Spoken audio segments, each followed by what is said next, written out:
ही नाशिकची भूमी म्हणजे वामनदादांची भूमी आणि वामनदादांनी फार सुंदर लिहिलं दादा या ओळी या प्रतिष्ठानला या आपल्या गावातल्या संयोजन समितीला आणि छत्रपती शिवरायांना समर्पित करत असताना वामनदादांनी फार गोड लिहिलं. वामनदादा म्हणतात काळ्या धरणी वरले काळे काळाने विणलेले जाळे करील काही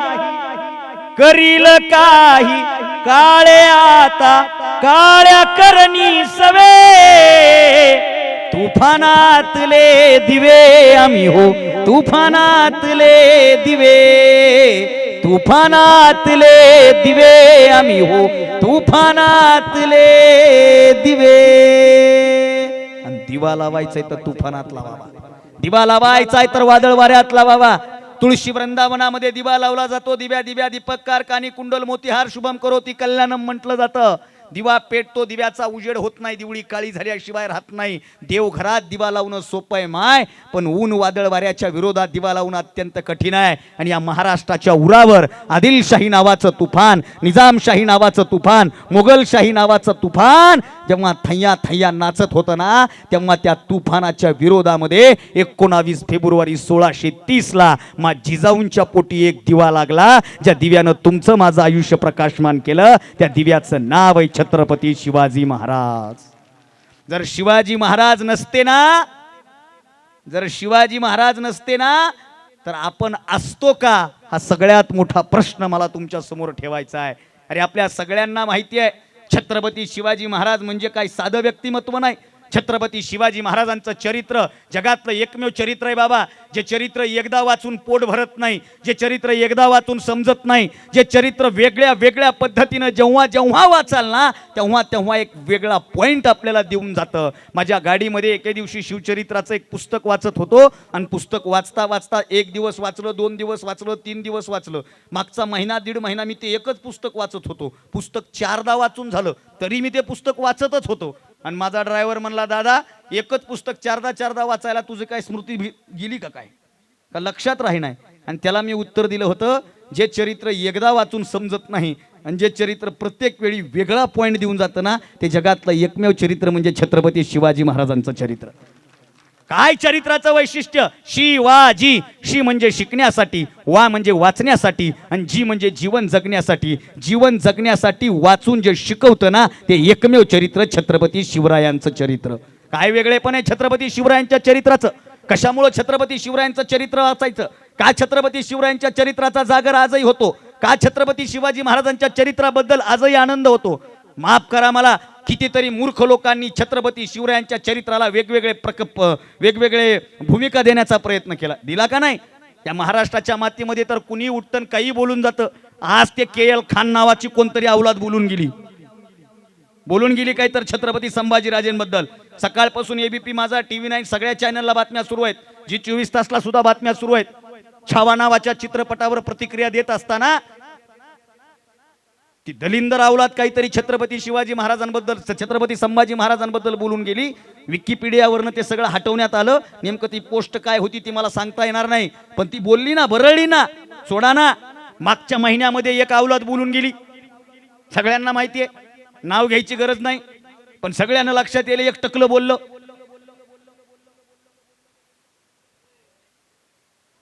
राहुल सोलापूरकर बोललं. आता ते कोण आहे ते नको विचारू मला. हा काय झालं, राहुल सोलापूरकरने स्टेटमेंट केलं, चुकीचंच केलं ना, सगळ्यांना माहिती आहे. पण छत्रपती इकडे बघा, काय ना तुम्ही इकडे बघा,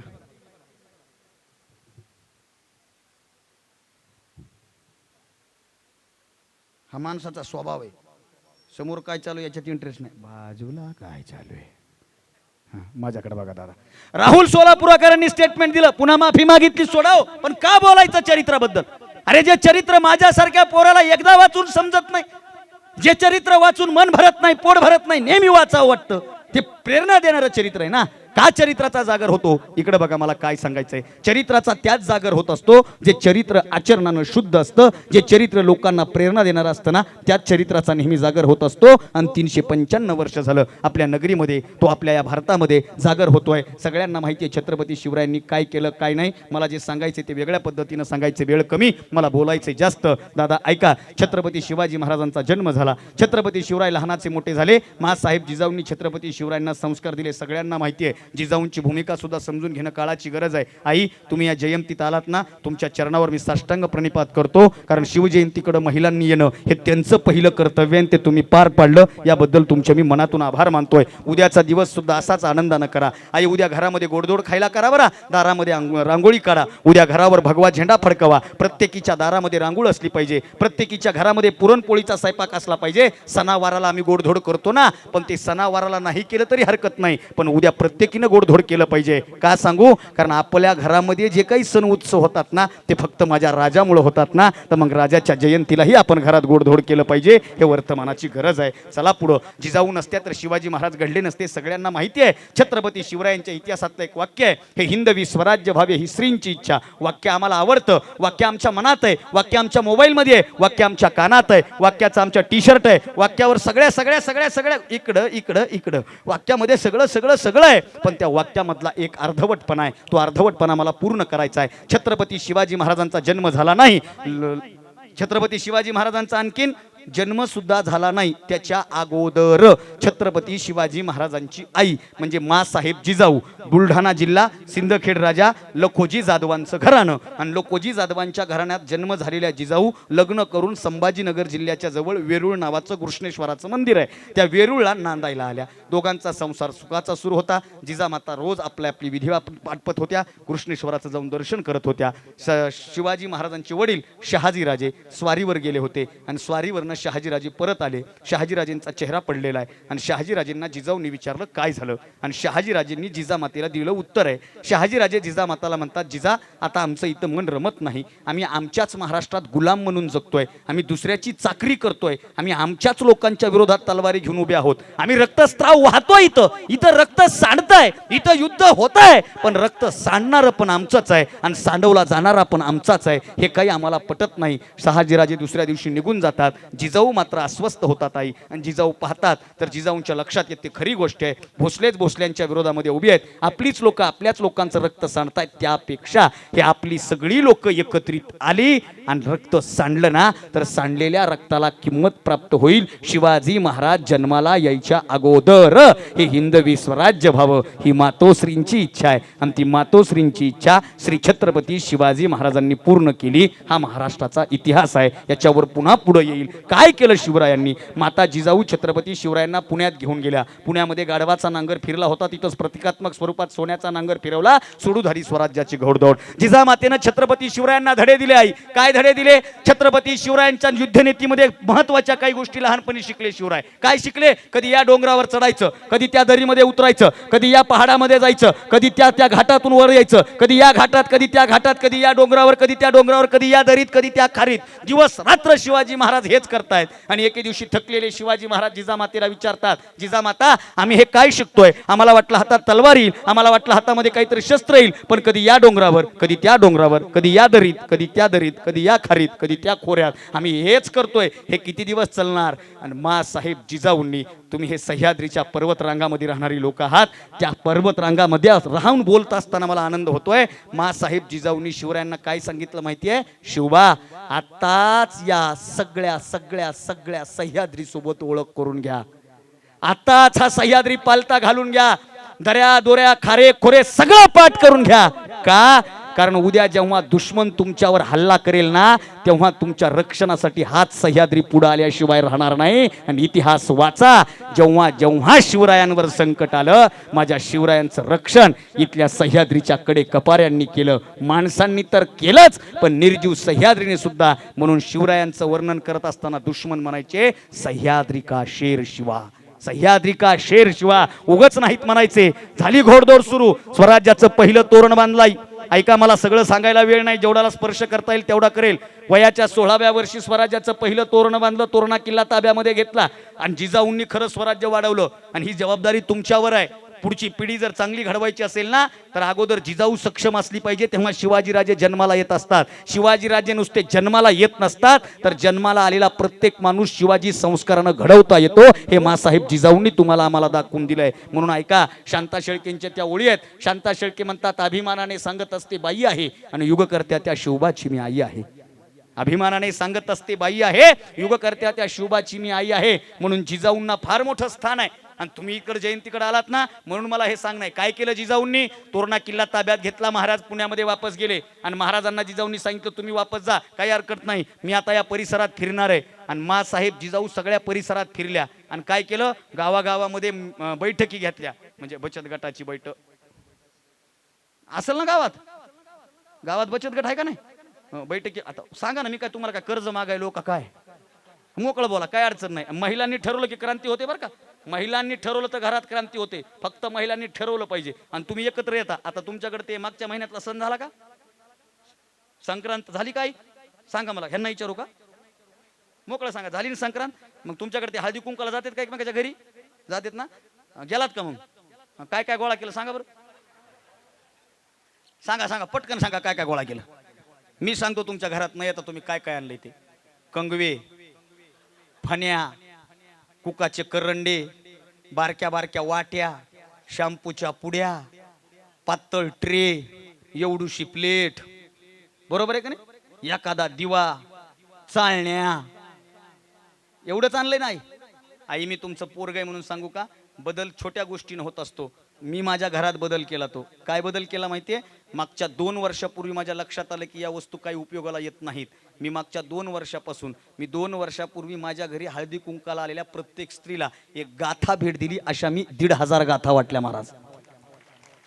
मागच्या वर्षी 1300 ज्ञानेश्वऱ्या वाटल्या आणि या वर्षी 20-20 रुपयाचा एक बॉल पेन मी पॅक करून आणला होता आणि तो पेन मी प्रत्येकीला माझ्या घरच्या लोकांना द्यायला लावला. का माहितीये का, तो पेन जर ह्या मायमाऊलीच्या हातात आला ना तर ती मायमाऊली पेन घरी घेऊन जाईल आणि या लेकरांच्या हातामध्ये देईल आणि शिक्षणाची गंगा पुढं अभ्यासपणे टिकेल. हा बदल करणं काळाची गरज आहे.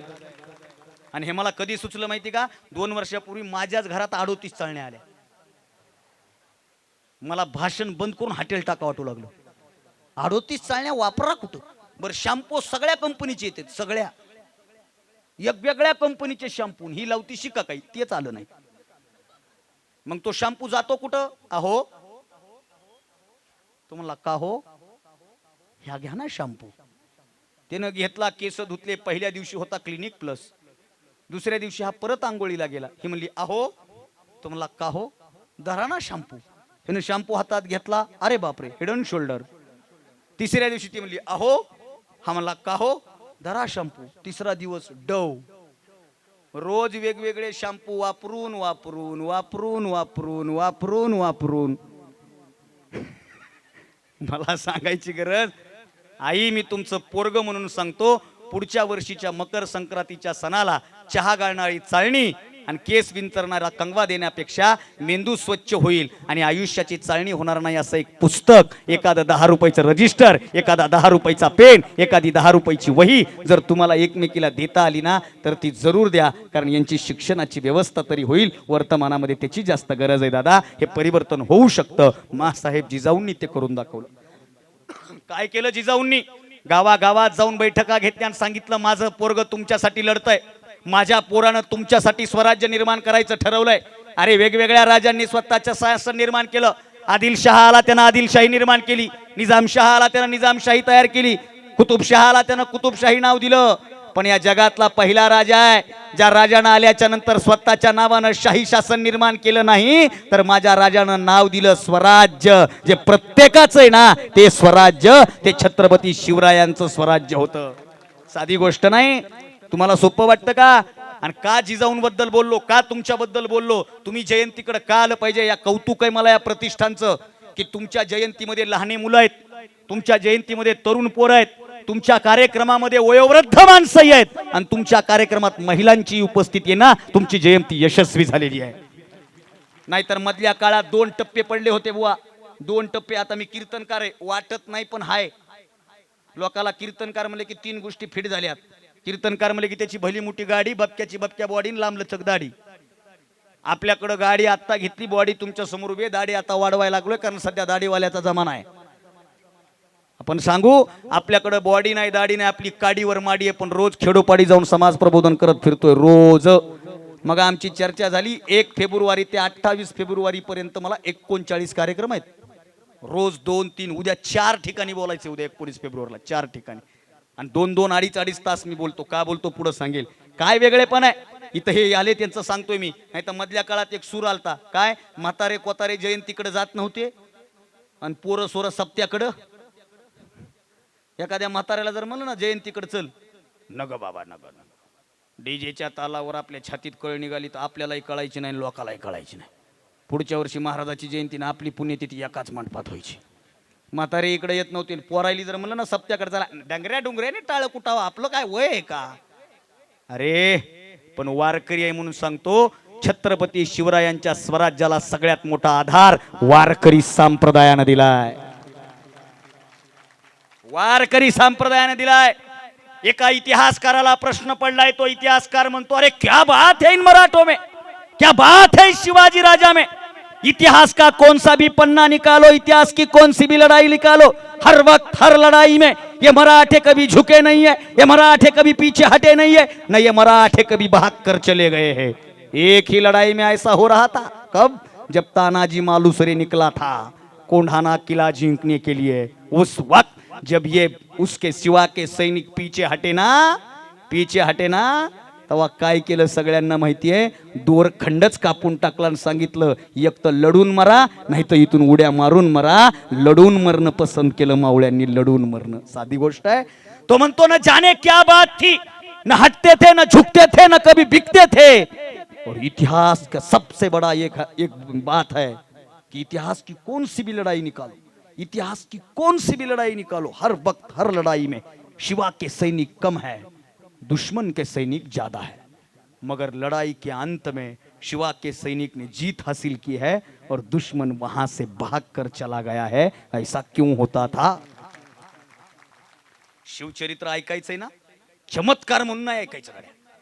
मला एक जण म्हणला असं कस काय होऊ शकतं, एकतर मावळे कमी. बोला ना, एकतर मावळे कमी. बर लढाईमध्ये वन वे लढाई जिंकली का, मावळे बी मरत होते आणि दुश्मन बी मरत होते. आधीच मावळे कमी, त्याच्यातून मावळे मेले, तर दुसऱ्या लढाईला मावळे आले कुठून.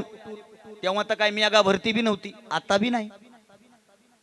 मग हे आले कुठून, कुणी सांगितलं असेल नसेल, पण मी तुम्हाला जाहीर सांगतो, छत्रपती शिवाजी महाराजांच्या राज्यकारभारात आणि स्वराज्यात मावळ्यांची कमतरता भासली नाही. कारण जगद्गुरु तुकाराम महाराजांनी कीर्तनातून हजारो मावळे निर्माण केले आणि या महाराष्ट्राला संरक्षण दिलं. हा इतिहास आहे. शिवाजी महाराजांनी म्हणून, छत्रपती शिवरायांनी म्हणून तुकाराम महाराजांचा संसार उभं करण्यासाठी प्रयत्न केले होते. माफ करा मला, मी महाराज आहे तरी बोलतो. आमच्या एखाद्या चालू कार्यक्रमामध्ये एखादा राजकीय माणूस आला की आम्ही असं करतो, लय भारी वाटतं. याच्यामध्ये भारी वाटायची काही गरज नाही, कारण तुकाराम महाराजांच्या हजारो कीर्तनाला शिवाजी महाराज समोर आसन टाकून बसायचे. हे त्या काळपासूनची परंपरा आहे. साधी गोष्ट नाही दादा, ही साधी गोष्ट नाही. का मावळे लढले, आई तुम्ही का आलं पाहिजे, इथं होतो मी. महिलांनी का जयंतीकडे आलं पाहिजे, कारण बाकीच्या राजांच्या चरित्राचं मला काही घेणं देणं नाही, पण या जगातला पहिला राजा आहे ज्या राजांनी स्त्रियांचा सगळ्यात मोठा सन्मान केलाय, तो राजा म्हणजे शिवाजी राजा. सगळ्यात मोठा. अगोदर स्त्रियांचा कोण सन्मान करत होतं का. अरे जिजाऊ गावागावामध्ये फिरतायत आणि खेड शिवापूर नावाच्या गावापाशी जाऊन पोहोचल्यात आणि त्या परिसरातला एक शेतकरी आलाय जिजामातेंना भेटायला. का भेटायला आलाय, त्याला कुणीतरी सांगितलंय शिवाजी नावाचा राजा झालाय. आणखीन एक शिवचरित्रातलं वेगळे पण सांगतो, शिवाजी महाराजांनी स्वराज्याचं तोरण बांधलं ना, दुश्मनांनी सुद्धा नोंद घेतली. दुश्मन सुद्धा म्हणले आता आपल्याला सावध राहावं लागेल, कारण इथला मूळ माणूस पेटून उठलाय. कोण म्हणत होते, दुश्मन. आणि आपल्यातलेच काय म्हणत होते माहिती का, असं उठून कुणी बी राजा होत असते का काय. म्हणून ते ट्रकवर डायलॉग असते का नाही, आपलेच गद्दार असते का नाही, ट्रकवर आपलेच गद्दार, हमें तो अपनों ने लूटा, गैरों में कहां दम था. अरे हे शिवाजी महाराजांच्या काळापासून आहे. म्हणून शिवचरित्रातला दुसरा आदर्श भावांनो, शिवचरित्रातला दुसरा आदर्श, आपण चांगलं काम सुरू करा. पहिला विरोध आपल्याला आपलेच लोक करणार, पण आपलं कर्तृत्व सिद्ध झालं की तीच लोक आपलं नाव घेणार. हा शिवचरित्रातला मोठा आदर्श आहे. म्हणून कुणी म्हणलं ना आम्हाला लय आम्हाला जमत नाही असं तसं वाटतं ना कोणाला, हे वैशिष्ट्य साहेब. तुम्हाला मोकळं सांगू का, मी माझ्या गावात कार्यक्रम करीत नाही, देवा करीतच नाही. यावर्षी माझे सगळे मित्र म्हणले तू 50,000 मानधन घेऊन तू भाषण कर. मी म्हणलं 1,00,000 पट्टी देतो पण मी भाषण करणार नाही. ते म्हणे का, मी जर असं तिथं जाऊन भाषण करायला लागलो ना, खाली बसलेले म्हणते बर असं आहे का, तू सांग आता आम्हाला. गावातून तुला चड्डीवर फिरताना बघितलंय. अरे कौतुक लांबच्या लोकांकडून होतं, जवळच्या लोकांचा अर्धा वेळ नावं ठेवण्यात आणि संशय घेण्यामध्ये जातो. पण तुमचं एकदा कर्तृत्व सिद्ध झालं की संशयानं पाहणाऱ्या नजरा सुद्धा आदरानं झुकल्याशिवाय राहत नाहीत. हे शिवचरित्र आम्हाला शिकवतं. शिवचरित्रातला हा आदर्श घ्या, 100% हा आदर्श घ्या. चला काय झालं, छत्रपती शिवरायांनी महिलांचा किती मोठा सन्मान केलाय एवढं सांगतो आणि पुढे जातो. आम्हाला इतिहास नीट कळू दिला नाही हो. आम्हाला इतिहास फार थोडा थोडा सांगितलाय, अगदी मोजका सांगितलाय. ए पोरांनो, शिवाजी महाराजांनी लाल महालात बोट कापली होती. कोणाची? शाबास, टाळ्या वाजवाल्या करायसाठी. एकजुटीनं म्हणले शाहिस्ते खान. किती बोट कापली होती? 3. बरोबर, सरांनी शिकवलं नाही, धडा होता का? शाहिस्ते खानाची बोट कापली आणि शाहिस्ते खान पळून गेला. धडा शाहिस्ते खानाची फजिती. टाळ्या वाजवाल्या करायसाठी. काय गोड लेकर आहे तो. पण पुरीच बोलायल्यात पोरं. असो, काही अडचण नाही. शाहिस्ते खानाची फजिती. पण शाहिस्ते खानाची फजिती आम्हाला किती सांगितली? शाहिस्ते खानाची बोट कापली, शाहिस्ते खान पळून गेला, धडा संपला. सरांनी धडा पाठ करायला लावला. प्रश्नपत्रिकेत प्रश्न पडला, प्रश्नाचं उत्तर पोरानं लिहिलं, पैकीच्या पैकी मार्क पडले. इतिहास एवढ्यावर थांबत नाही. आणि शाहिस्ते खानची फजिती केली काय? ते डायरेक्ट उठलीन फजिती केली का? अभ्यास केला. अभ्यास किती दिवस? 3, 3.5, 6 महिने अभ्यास केला. 6 महिने जवळपास. काय अभ्यास केला? पायथागोरसचा प्रमेय बिमे. शिवाजी महाराजांनी अभ्यास केला. कोणता? शाहिस्ते खान उठतो कधी, शाहिस्ते खान झोपतो कधी, शाहिस्ते खानाच्या सोबत कोण असतंय, कोणता अंगरक्षक कोणत्या वेळेला सोबत असतो, सैनिकाच्या शिफ्ट कशा चेंज होत्यात. आता तेव्हा बी शिफ्ट चेंज होतच होत्या ना. 24-24 तास कोण थांबणार आहे?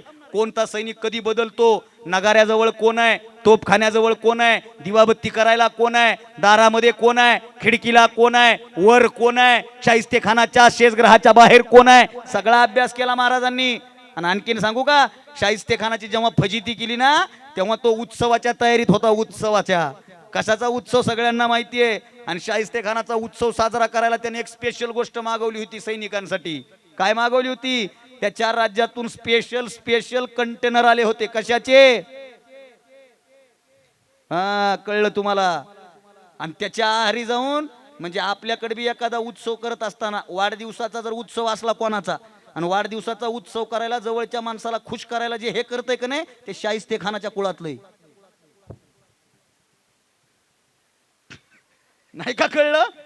त्यानं तिकून शिकवलंय ते. आणि काय होत होतं, मदिरा पिऊन सैनिक धुंद अवस्थेत असायचं. कधीही दिवे लागायचे, कधीही दिवे जायचे, कधीही तोफा वाजायच्या, कधीही नगारे वाजायचे, कधीही सैनिक ओरडायचं. 2-3 महिने असंच चालू होतं. 2-3 महिने दिवे चाललेत, दिवे लागायलेत, नगारे वाजायलेत, तोफा वाजायल्यात.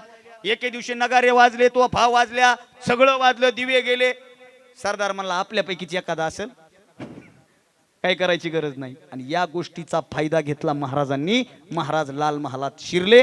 मला सांगायचंय काय, आणि एका सरदारानं बघितलं. सरदार म्हणला हुजूर भागो भागो भागो भागो, हुजूर भागो भागो, शिवाया शिवाया शिवाया. शाहिस्ते खान निवांत झोपलेला, कानावर आवाज पडला, उठला आणि पळायला लागला. शाहिस्त्या पुढं महाराज मागं, शाहिस्त्या पुढं महाराज मागं. शाहिस्त्यावर हल्ला केला, बोट कापली, शाहिस्त्या फरार झाला. इतिहास एवढ्यावर संपत नाही. त्या अंधाऱ्या रात्रीत, त्या धामधुमीमध्ये, त्या धावपळीमध्ये शाहिस्ते खानाच्या दरबारातली एक स्त्री एका पिंपात अडकून पडली होती. ती स्त्री मावळ्यानं पाहिली. मावळ्यानं त्या स्त्रीला बंदिस्त केलं आणि महाराजांच्या समोर उभं केलं. आतापर्यंतच्या राजांचा इतिहास होता, बादशहा पळून गेल्याच्या नंतर दरबारातली स्त्री बाकीची राजे रखेल म्हणून ठेवायचे. त्या स्त्रीला वाटलं माझ्यासोबत सुद्धा असंच होणार की काय. ती स्त्री घाबरत होती आणि माझ्या राजाच्या मुखातून वाक्य निघालं, ताई घाबरू नकोस, तुझ्या केसाला सुद्धा धक्का लागणार नाही. हा विचार छत्रपती शिवाजी महाराजांचा आहे. आणि त्या स्त्रीला साडी चोळी करून महाराजांनी परत पाठवलं. अरे इतिहास सांगतो, शाहिस्ते खान महाराष्ट्रातून गेला, पुन्हा महाराष्ट्रात शाहिस्ते खान आला नाही. तिकडं बंगालचा प्रतिनिधी झाला, शाहिस्ते खान पुन्हा महाराष्ट्रात आला नाही. आई आणि काही वर्षांनी पुन्हा घटना घडली. पुन्हा शाहिस्ते खानचा सरदार पळत पळत आलाय आणि शाहिस्ते खानना सांगतोय, हुजूर हुजूर हुजूर, शिवा ने हम पे हल्ला बोल दिया था, शिवा के सैनिक आए, शिवा के सैनिक ने हम पे हल्ला किया और हमारे औरत को उठाकर लेकर चले गए. आणि शाहिस्ते खान म्हणतो, काफिर झूठ मत बोल, वो शिवा और शिवा के सैनिक हो नहीं सकते. तो म्हणतो, नहीं हुजूर, मैंने अपने आंखों से देखा है, मैंने अपने कानों से सुना है. जय भवानी जय शिवाजी कहते हुए आए, हर हर महादेव कहते हुए आए, तूफान की तरह आए, तूफान की तरह चले गए, वो मराठे ही थे हुजूर. आणि शाहिस्ते खान म्हणतो, काळजी करायचं काम नाही, आपल्या स्त्रीच्या केसालाही धरतीदा तरी. अरे रामजी पांगेराचा बाप मारुती पांगेरा, वय वर्ष 70-75 वर्ष, त्याला कुठून तरी बातमी मिळाली, काय रामजी पांगेरा गेला म्हणून तुम्हाला भेटायला शिवाजी महाराज येणार आहेत. खरं का? हो, शिवाजी महाराज स्वतः भेटायला येणार आहेत. त्याला सांत्वनपर भेट म्हणतात. आपला एखादा कार्यकर्ता गेल्याच्या नंतर काय द्यावी लागते? सांत्वनपर भेट द्यावी लागते. अरे रामजी पांगेराच्या बापाला कळालं, मारुती पांगेराला काय कळालं की महाराज आपल्याला भेटायला येणार आहेत. दादा खरं सांगू का? अरे मारुती पांगेरानं मीटिंग घेतली आणि मीटिंग मध्ये काय लिहिलं? बॅनर लावायचेत. मीटिंग मध्ये मारुती पांगेरा स्वतःच्या बायकोला म्हणजे रामजी पांगेराच्या आईला, स्वतःच्या सुनेला म्हणजे रामजी पांगेराच्या बायकोला, स्वतःच्या पोराला म्हणजे रामजी पांगेराच्या भावाला उभा राहून ताकीद देतोय. मारुती पांगेरा म्हणतोय, खबरदार खबरदार, जर कुणी डोळ्यात पाणी आणलं तर राजा आल्याच्या नंतर कुणीही रडायचं नाही, कारण आपलं पोरग मेलं नाही, आपलं पोरग शहीद झालंय. शहीद मरण सोपं आहे, शहीद होणं कठीण आहे. चला तयारी करा. कशाची तयारी? अरे पोरग मेलं नाही, पोरग शहीद झालंय आणि आपल्या घरी आपला देव येतोय, आपला राजा येतोय. तयारी करा स्वागताची. अरे माझ्यासारखा एखादा साधा पोरगा आला तर आत्ताचे हे पोरं तयारी करणारे माझ्यासारख्याचा इतका मोठा सन्मान करतात. अरे ज्यांच्या जीवावर आम्ही मोठे झालो ना, तो छत्रपती शिवाजी राजा आपल्या दरबारात येणार आहे. किती मोठा आनंद असेल. आम्ही आलो तर पोरं गाणं वाजवतात, सजा दो घर को दुल्हन सा मेरे सरकार आए हे. गाण्याचं बिल अवघड झालंय. मी परवा दिवशी एक रील्स बघितली, फॉर्च्युनर गाडी, एसी फुल, फॉर्च्युनर गाडीत साहेब बसलेत, पाठीमागून एकानं व्हिडिओ शूट केलाय आणि पाठीमागं गाणं टाकलंय, पायी फुपाटा रुतल काटा. रुतला तर फॉर्च्युनरला रुतल, साहेबाला कुठं रुतणार आहे? लय काळ यागळा झालाय साहेब. शिवाजी राजा येणार आहे, स्वागताची तयारी झाली. वाऱ्यासारखी बातमी पसरली. प्रत्येक जण म्हणला राजा येणार आहे, बघाय गेलं पाहिजे. राजा दिसतो कसा, राजा बोलतो कसा, राजा चालतो कसा, राजाचं दर्शन होईल, अर्मुक दर्शन होईल, राजाला स्पर्श केलेली हवा आपल्या अंगाला लागेल आणि आयुष्याचं कल्याण होईल. गावच्या गाव लोक झाली.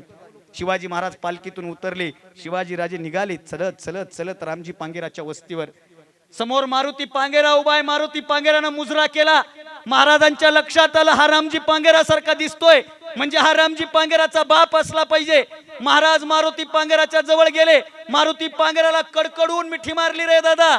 मारुती पांगेराच्या डोळ्यातलं पाणी महाराजांच्या पाठीवर, महाराजांच्या डोळ्यातलं पाणी मारुती पांगेराच्या पाठीवर. अरे महाराजांनी घट्ट आलिंगन दिलं होतं.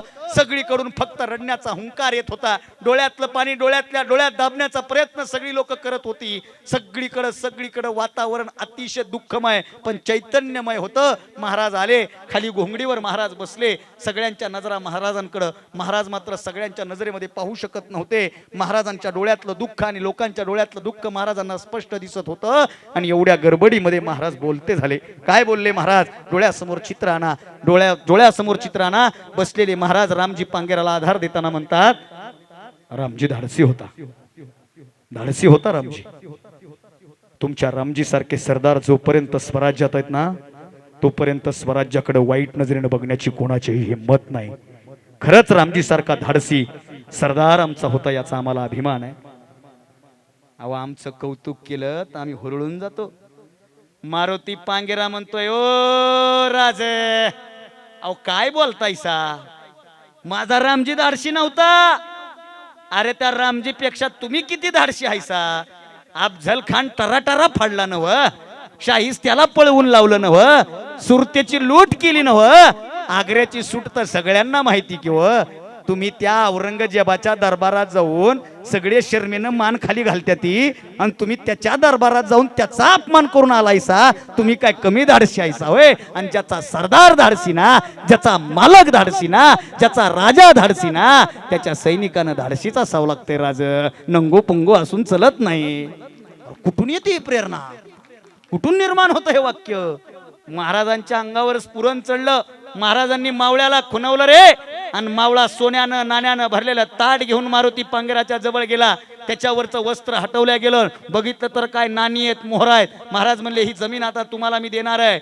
आणि मारुती पांगेरा बोलता झाला, ओ राज काय काय एवढं झालं का स्वराज्यात? आणि स्वराज्यात जर एवढाच पैका होता तर सुरत लुटली कशाला? कोण म्हणतंय? मावळ्याचा बाप म्हणतोय. आम्हाला साहेब भेटायला आले तर आम्ही म्हणतो एवढेच का? एवढेच? आणखीन 2 चेक दिले असते तर मग मला केक कापता आला असता. अरे मारुती पांगेरा म्हणतोय, ओ राज अहो कशासाठी? नाही नाही तुमचा संसार व्यवस्थित. ओ राज तसलं काय बोलू नका. माझा मारुती, माझा रामजी मेला, माझा रामजी शहीद झाला. कशासाठी झाला? तुमच्या पैक्यासाठी? कशासाठी झाला? तुमच्या अमानतीसाठी? कशासाठी झाला? तुमच्या वतनदारीसाठी? नाही राज नाही. माझ्या रामजीचा अपमान करू नका सा राज. माझा रामजी शहीद झाला तुमच्या या पैक्यासाठी नाही. माझा राजा, माझा रामजी शहीद झाला हिंदवी स्वराज्यासाठी, आणि ते स्वराज्य तुमचं आमचं सगळ्याचं आहे. राज कुठून येते ही भूमिका? महाराज म्हणले तसं नाही, पण तुमचा संसार व्यवस्थित चालावा म्हणून हे राजघराण्याकडून सांत्वनपर भेट आहे. मारुती म्हणला 1 मिनिट. मारुती चालत चालत मध्ये गेला आणि झोपडीतून इळा आणला. इळा असा हातात घेतला, मांडीवर थाप दिली आणि मारुती म्हणला, राज तुम्ही दिलेली अगोदरची जमीन आहे, आता तुम्ही भेटल्यामुळे अंगात 10 हत्तीचं बळ आलंय. माझ्या मनगटात एवढी ताकद आहे ना, मुरमाड मातीतून सुद्धा सोनं उगवून दाखवितो का नाही बघा, कारण ही शेतकऱ्याची औलाद आहे. राज कुठून प्रेरणा? महाराज म्हणले तसं नाही तसं नाही, पण काहीतरी घ्या. मावळे समजून सांगायला लागले काहीतरी घ्या. ऐका, ही प्रेरणा होती स्वराज्याची. मारुती पांगेरा म्हणला, राज ओ राज तुम्हासनी वाटतंय ना आम्हाला आनंद व्हावा?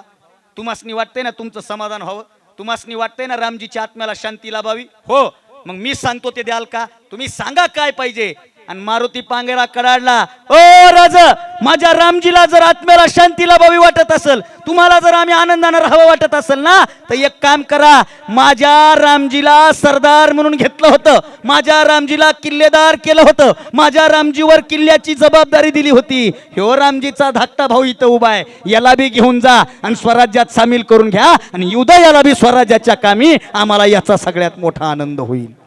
कुठून आली समर्पणाची भावना? हे का आली समर्पणाची भावना? लय मोठा इतिहास आहे दादा. का मेली लोक जगातली सगळ्या? अहो कितीतरी मावळ्यांची यादी आहे ना, आपल्याला पाठ आहे, पण त्यातले आदर्श शोधता आले पाहिजे. महाराजांनी गडाला वेढा, सिद्धी जोहरनं गडाला वेढा दिलता, माहिती आहे सगळ्याला. पन्हाळ्याला वेढा दिला आणि महाराजांना विशाळगडाची सगळ्यांना हकीकत माहिती आहे. त्यात बाजी प्रभू गेला आणि त्यामध्ये आणखीन एक मावळा गेला. काय झालं? सिद्धी जोहरनं गडाला वेढा दिला ना. ए पोरांनो, सिद्धी जोहरने गडाला वेढा दिला. लॉकडाऊन कधी पडलं होतं? 2000 ठरलं ना? 20, 19, 18, 17 किती बी सांगा. 19 लॉकडाऊन इतिहासात पहिल्यांदा पडलं शिवरायांच्या काळात. सिद्धी जोहरनं गडाला वेढा दिला, हे महाराष्ट्रामधलं लॉकडाऊन आहे. आणि आपल्या गावात तो लॉकडाऊन आपण पाळलंय का? खरं सांगा, पाळले? घराच्या बाहेरच निघाल नाहीत? कशालाच नाही. जात होतं थोडं मध्ये. अहो मला लॉकडाऊन मध्ये एक जण म्हणलं, शासन काय करणार आहे बघा, मूर्ख लोक ऐकतच नाहीत, किती बी स्ट्रिक्ट केलं तरी बाहेर पडायलेत. म्हणलं काका तुम्हाला कोण म्हणलं? सकाळी मी मॉर्निंग वॉकला गेलो तेव्हा बघितलं. अरे नालाय का तू कायला गेलता? उलट लॉकडाऊन मध्ये लोक चुकीचं वागलेत. एकटे असताना मास्क लावायचे, मित्र भेटला की काढायचे. लॉकडाऊन पडलं शिवरायांच्या काळात. सिद्धी जोहरचा वेढा हा लॉकडाऊन आहे महाराष्ट्रावर आलेला. आणि महाराज गडावर अडकून पडले. 6 महिने अख्खा पावसाळा अंगावर घेतला सिद्धीनं, अख्खा पावसाळा. आणि तो पावसाळा आताच्या सारखा नव्हता, सकाळी पाऊस, दुपारी ऊन, रात्री थंडी. 6-6, 7-7 महिने पाऊस पडायचा. अख्खा पावसाळा अंगावर घेतला. महाराज सिंहासनावर चिंतेत बसलेत. महाराजांच्या चेहऱ्यावर चिंता आहे. आणि महाराजांचा एक बालपणीचा मित्र महाराजांना भेटायला आला, मुजरा केला आणि मित्रानं बघितलं की आपला मित्र नाराज आहे. आणि खरं सांगू का, या जगामध्ये मित्र नाराज असल्याच्या नंतर त्याला खोटं का होईना हसवण्याचा प्रयत्न फक्त मित्रच करतो. हे माणसाचं वैशिष्ट्य आहे. आता हे तुम्ही बसलेत ना, 100% सांगतो आपापला मित्र धरून बसलेत तुम्ही. बरोबर का, आपला आपला मित्र धरलाय आणि बसलेत. कारण मित्राशिवाय आपल्याला आनंद भेटत नाही. मित्र म्हणजे फक्त मित्र. बघा तुम्ही, म्हणजे एखाद्या पोराचं लग्न जमाव समजा, हा एखाद्या पोराचं लग्न जमलं 15 दिवसानं मोडलं. मी आमच्या गावाकडे सांगायला इकडलं नाही. समजा एखाद्या पोराचं लग्न जमलं, लग्न मोडलं का नाही, मग ज्याचं लग्न मोडलं ते थोडं टेन्शनमध्ये असते. मग त्याचा मित्र बघा कसा हवा भरतय, भावा ती तुझ्या लायकीचीच नव्हती, तुला तसल्या 56 भेटतील, तू काळजीच करू नको, तुला काय जोडा दिसत होता का काय. आणि जे सांगणार आहे का त्याचं बी 34 झालंय, त्याचं बी झालं नाही अजून. पण मित्रच मित्राला काय देतो, आधार देतो ना. फक्त मित्र क्वालिटीचा पाहिजे चांगला. आताची मैत्री बी भांगार झाली दादा. थोडं बोलू का, मैत्री किती भांगार झाली. माझ्या बड्डेला तुही पार्टी, तुझ्या बड्डेला मी पार्टी. आमच्या मित्रानं वाढदिवसाची पार्टी ठेवली आणि माझ्या गाडीमध्ये आमचा कॉमन मित्र होता. मी गावाच्या जवळ आलो, त्याला म्हणलं ए मी येईलोय. तो म्हणला ये. म्हणलं माझ्यासोबत ओम्या आहे, ओम्याला आणू का. ते म्हणला नाही तूच तू एकटा आहे. अरे म्हणलं ओम्या सोबत आहे ना. ते म्हणला तूच तू एकटा आहे. अरे ओम्या सोबत आहे, ते आपला क्लासमेट आहे, त्याला आणतो. तूच तू एकटा आहे. मला वाटलं ह्यांचं काही खटक आहे. मी फोन कट केला आणि ओम्याला म्हणलं ओम्या काय झालं. काय नाही मला सकाळी भेटलो होतो. मी बाजूला गेलो त्याला म्हणलं अरे ओम माझ्या सोबत आहे, तू का नको म्हणायलास. ते काय म्हणलं माहिती का, नाही नाही ओम्यानं फेसबुकला पोस्ट केलं नाही, व्हॉट्सअपला स्टेटस नाही, इन्स्टाला स्टोरी नाही, बॅनर छापायला पैसे दे म्हणलं तर ते बी दिले नाहीत. वाढदिवस तुझा त्यानं पैसे द्यायचे होय. भावांनो, व्हॉट्सअपला स्टेटस ठेवणारा, फेसबुकला पोस्ट टाकणारा आणि इन्स्टाला स्टोरी ठेवणारा मित्र नसतो. आपलं स्टेटस जपणारा, आपली स्टोरी रंगवणारा आणि आयुष्यात आपली पोस्ट काढणारा आपला सगळ्यात मोठा मित्र असतो. ही गोष्ट लक्षात ठेवा. हा, याला मित्र म्हणतात. बरं लिहितेत बी असलो भयानक ना, दोस्तीतल्या दुनियेतला राजा माणूस, लाखो दिलों की धडकन आणि गावची लोकसंख्या 1000. आता काय हाणून घ्या, लाखो दिला आले कुठून. मुलीच्या मनावर अधिराज्य करणारा चॉकलेट बॉय. आणि पुरीने ह्याला बघितली, हे दलिंदर इथं उभे पलीकून जाऊ. अरे लिमिट मध्ये लिहायचा जरा. आपण मोकळा कार्यक्रम आहे आपला. माझा एक इंस्टाग्रामला व्हिडिओ व्हायरल झाला होता, मित्र खरा सोबत असल्यास काय होतं. जगाच्या या बाजारात जरा जपून चाल मित्रा, सांगताच येत नाही तोल कुठं जाईल किर मित्रा. तू सरळ मार्गाने चाल मित्रा, इथल्या वाटावाकड्या आहेत, जागोजागी कोल्हे कुत्रेन लांडग्याच्याच टेकड्या आहेत. तू ताठ मानेनं चाल मित्रा, स्वभाव भित्रा भावत नाही. आणि हातामध्ये खऱ्या मित्राचा हात असेल ना, कुठलाच कुत्रा चावत नाही, कुठलाच कुत्रा चावत नाही, कुठलाच कुत्रा चावत नाही. फक्त मित्र तसा असला पाहिजे, पॉझिटिव्ह एनर्जी देणारा मित्र पाहिजे. एक जण म्हणला मी बुलेट घेऊ का, ते बाजूचा मला नको, ॲव्हरेज परवडत नाही, ह्याच्याकडे सायकल नाही. अरे घेऊ दे ना, तुला बसाय भेटल. जरा पॉझिटिव्ह एनर्जी देणारा मित्र पाहिजे. शिवाजी महाराज सिंहासनावर बसलेत. शिवाजी महाराजांच्या चेहऱ्यावर अनेक प्रश्न आहेत. एक मित्र आला, मित्रानं पाहिलं तर मित्राचा चेहरा पडलेला आहे आणि तो मित्र म्हणला अ राज ऐका की. हा बोल, मला तुम्हाला काहीतरी सांगायचंय. सांग की. राज, लहानपणी का नाही आमच्या गावामध्ये का नाही सोंगाची शर्यत लागली होती. सोंगाची, आताच्या शब्दात फॅन्सी ड्रेस, सोंगाची शर्यत होती. मग त्याचा काय संबंध. राजा ऐका की, लई लोकांनी सोंग घेतली होती, मग मी बी घेतलं होतं. मग राज, माझा त्या स्पर्धेमध्ये पहिला नंबर आलता. शिवाजी महाराज म्हणले त्याचा काय संबंध आता इथं का सांगतोय. ओ राज, मी सोंग कोणाचं घेतलं होतं विचारा की, कोणाचं घेतलं होतं. अहो मी तुमचं सोंग घेतलं होतं आणि घराच्या बाहेर आलो का नाही, लोक मला मुजरा करायला लागले. त्यांना वाटलं मी खरंच शिवाजी महाराज आहे की काय, आणि सगळे म्हणत होते मी शिवाजी राजासारखा दिसतोय. होय राज, मी तुमच्यासारखा दिसतो का हो.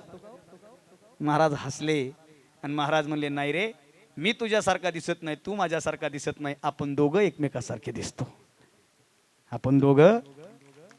काय आनंद झाला.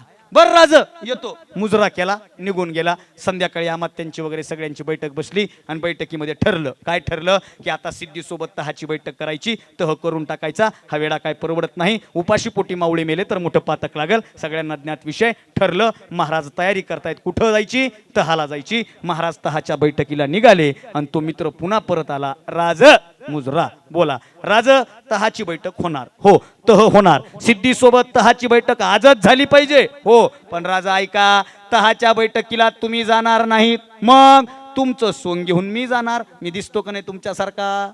महाराज म्हणले अरे येड्या, सिद्धी जोहर आहे तो, जो जहर पेक्षा कहर आहे तो सिद्धी जोहर आहे. ओ राज, मला बाकी काही माहित नाही, मी जाणार म्हणजे जाणार. महाराज नाही म्हणत होते, हा जाणार म्हणत होता. शेवटी हा मला तुम्हाला मैत्रीची आण आहे, माझं ऐकावं लागतं. महाराजांचा नाईलाज झाला. गडावरून 2 पालख्या निघणार होत्या, सगळ्यांना माहिती. एक पालखी मागच्या दरवाजानं मागच्या रस्त्यानं विशाळगडाकडे जाणार होती आणि एक पालखी सिद्धी जोहर सोबत बैठकीला जाणार होती.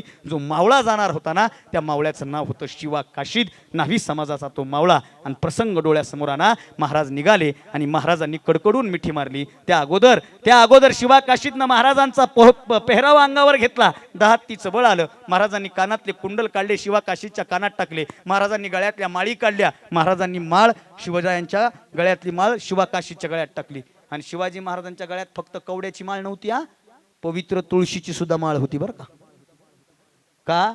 तुकाराम महाराजांनी उपदेश केला शिवरायांना, कंठी मिरवा तुळशी, व्रत करा एकादशी, मनवा हरीचे दासन, तुका म्हणे मज ही आस. म्हणून सगळ्या शिवभक्तांनी माळ करी व्हा, ही एक विनंती आहे सगळ्यांना. पुढे बोलतो आता, ऐका.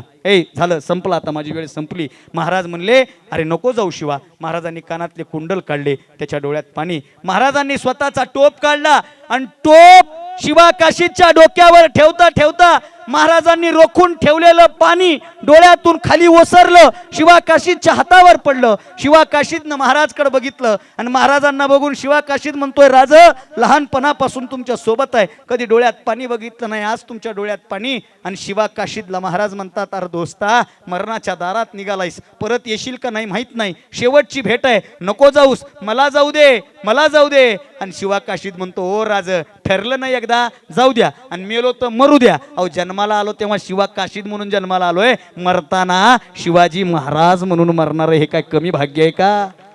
कमी भाग्य आहे? आणि शिवा काशीद गेला, वापस आला नाही. सिद्धीसोबत बैठक सुरू झाली आणि बैठकीमध्ये तहाची चर्चा सुरू होती. अफजल खानाचा पोरगा आहे, अफजल खानाचा पोरगा. आणि तो अफजल खानाचा पोरगा आला आणि त्यानं बघितलं, त्याच्या लक्षात आलं कुछ तो गडबड है. तो बोला, हुजूर हुजूर, हमें नहीं लगता ये शिवा है. शिवा काशीद म्हणला, ए खोळ्या, गप, बोला काय पाहिजे. नहीं नहीं नहीं नहीं हुजूर, नहीं नहीं नहीं नहीं, ये असली शिवा नहीं है, ये कोई तो काफिर है. शिवाजी महाराजांचं सोंग घेतलेला शिवा काशीद म्हणतो, आम्हीच राजे आहोत, बोला काय पाहिजे. तो म्हणतो, नहीं हुजूर, नहीं नहीं नहीं नहीं नहीं, मैंने शिवा को बहुत करीब से देखा है. अजी शिवा को नहीं, मैंने अपने मौत को बहुत करीब से देखा है. आदमी जिंदगी में सब कुछ भूल सकता है, मौत का चेहरा कभी नहीं भूल सकता. जब ये अब्बा को मिलने आया था ना, उस वक्त इस शिवा को मैंने बहुत करीब से देखा है. नहीं, मैं ही शिवा हूँ. आणि त्या उड्यामध्ये तो म्हणतो, नहीं हुजूर, अगर ये असली शिवा होगा ना, तो इसके सर के ऊपर एक चोट होगी. कृष्णा भास्कर कुलकर्णी ने उन पे हल्ला किया, उस वक्त एक चोट आई थी, उस चोट का निशान आज भी है. मग मात्र सिद्धीच्या हातापायाखाली जमीन हल्ली. सिद्धी जवळ घेतो, टोप मागं सरतो, निशान दिसत नाही, तलवारी निघतात, कापाकापी होते. शिवा काशीद तिथं शहीद होतो. का मेला शिवा काशीद? पुढं घोडखिंडीमध्ये, तिला आता पावनखिंड म्हणतात, कधीतरी पावनखिंडीमध्ये जा. तिथं गेल्याच्या नंतर अंगामधलं, मगाशी मी आम्ही इकडून आलो, त्या कोणत्या गावून आलो आम्ही? आंदन का काय ते, आमोना का? हा, तिथून येताना ना आम्ही वणीच्या अलीकडून निघालो ना, ते 2 डोंगर लागले हो सर. ते वळण आहे ना कोणतं तरी, ते 2 असे, आणि त्याच्यामधून गाडी आली. आताही माझ्या अंगावर काटा आलाय. आणि इमानदारीनं सांगू का, त्याच्यातून अशी गाडी जाताना ना मला पावनखिंडीचीच आठवण आली हो. पावनखिंड बी अशीच आहे, कधीतरी पावनखिंडी पशी जा. तिथं फक्त रस्ते वगैरे व्यवस्थित आहे, तिथं फक्त रस्ते वगैरे नाहीत. आणि पावनखिंडीमध्ये बाजी, ते मग एक पिक्चर आलता बघा, पावनखिंड नावाचा, बघितला का? बघितला का? दुर्दैव सांगू का महाराष्ट्राचं, ज्या दिवशी पावनखिंड आला ना, त्याच आठवड्यामध्ये पुष्पा नावाचा पिक्चर आलता. आणि इमानदारनं सांगू का, पुष्पाच्या स्क्रीन फुल होत्या आणि पावनखिंडीच्या स्क्रीन फुल नव्हत्या. पावनखिंड शासनानं टॅक्स फ्री केला तरी लोकांनी बघितलं नाही, तिकीट काढून दिले तरी बघितले नाही. आणि पुष्पा बघायला तिकीट भेटत नव्हतं. त्या पुष्पातला डायलॉग होता, कोणता होता रे? झुकेगा नाही साला. दुर्दैव हेच आहे महाराष्ट्राचं, झुकेगा नाही साला म्हणणारा पुष्पा आम्ही विकत घेऊन बघतो, मात्र पावनखिंड आम्हाला फुकट दाखवला तरी बघत नाही. अरे झुकेगा नाही साला म्हणणारा पुष्पा बघण्यापेक्षा औरंगजेबाला झुकवणारा राजाचा इतिहास आवडीनं बघितला पाहिजे, तो सगळ्यांनी बघितला पाहिजे. या हो 2-4 दिवसामध्ये उद्याची जयंती होऊ द्या, पण उद्या परवा तेरवा या 4-5 दिवसामध्ये सगळ्या मायबापाला विनंती आहे, आपल्या सगळ्या पोरांना घेऊन जाऊन छावा नावाचा पिक्चर दाखवा, कारण इतिहास कळणं ही काळाची गरज आहे. पुष्पान बिष्पा काय बघता श्रीवल्ले, अरे आम्हाला काय करायची वल्ली का सुकी तुही. आमच्या राजाला बघून भल्या भल्याची चड्डी वल्ली व्हायची हे आम्हाला 100% माहिती आहे. जरा लक्ष ठेवा. आणि त्या बाजी प्रभूच्या पिक्चर मधला टीजर व्हायरल झालं संपलं. आणि टीजर मध्ये काय दाखवलं माहिती का, सिद्धी जोहर पलीकडून उभा आहे आणि बाजी एकटा उभा आहे हातात तलवार घेऊन. बघितला का तो टीजर. आणि तिकून तो बाजी प्रभूला म्हणतो, ए काफिर अकेला खडा है चल भाग जा.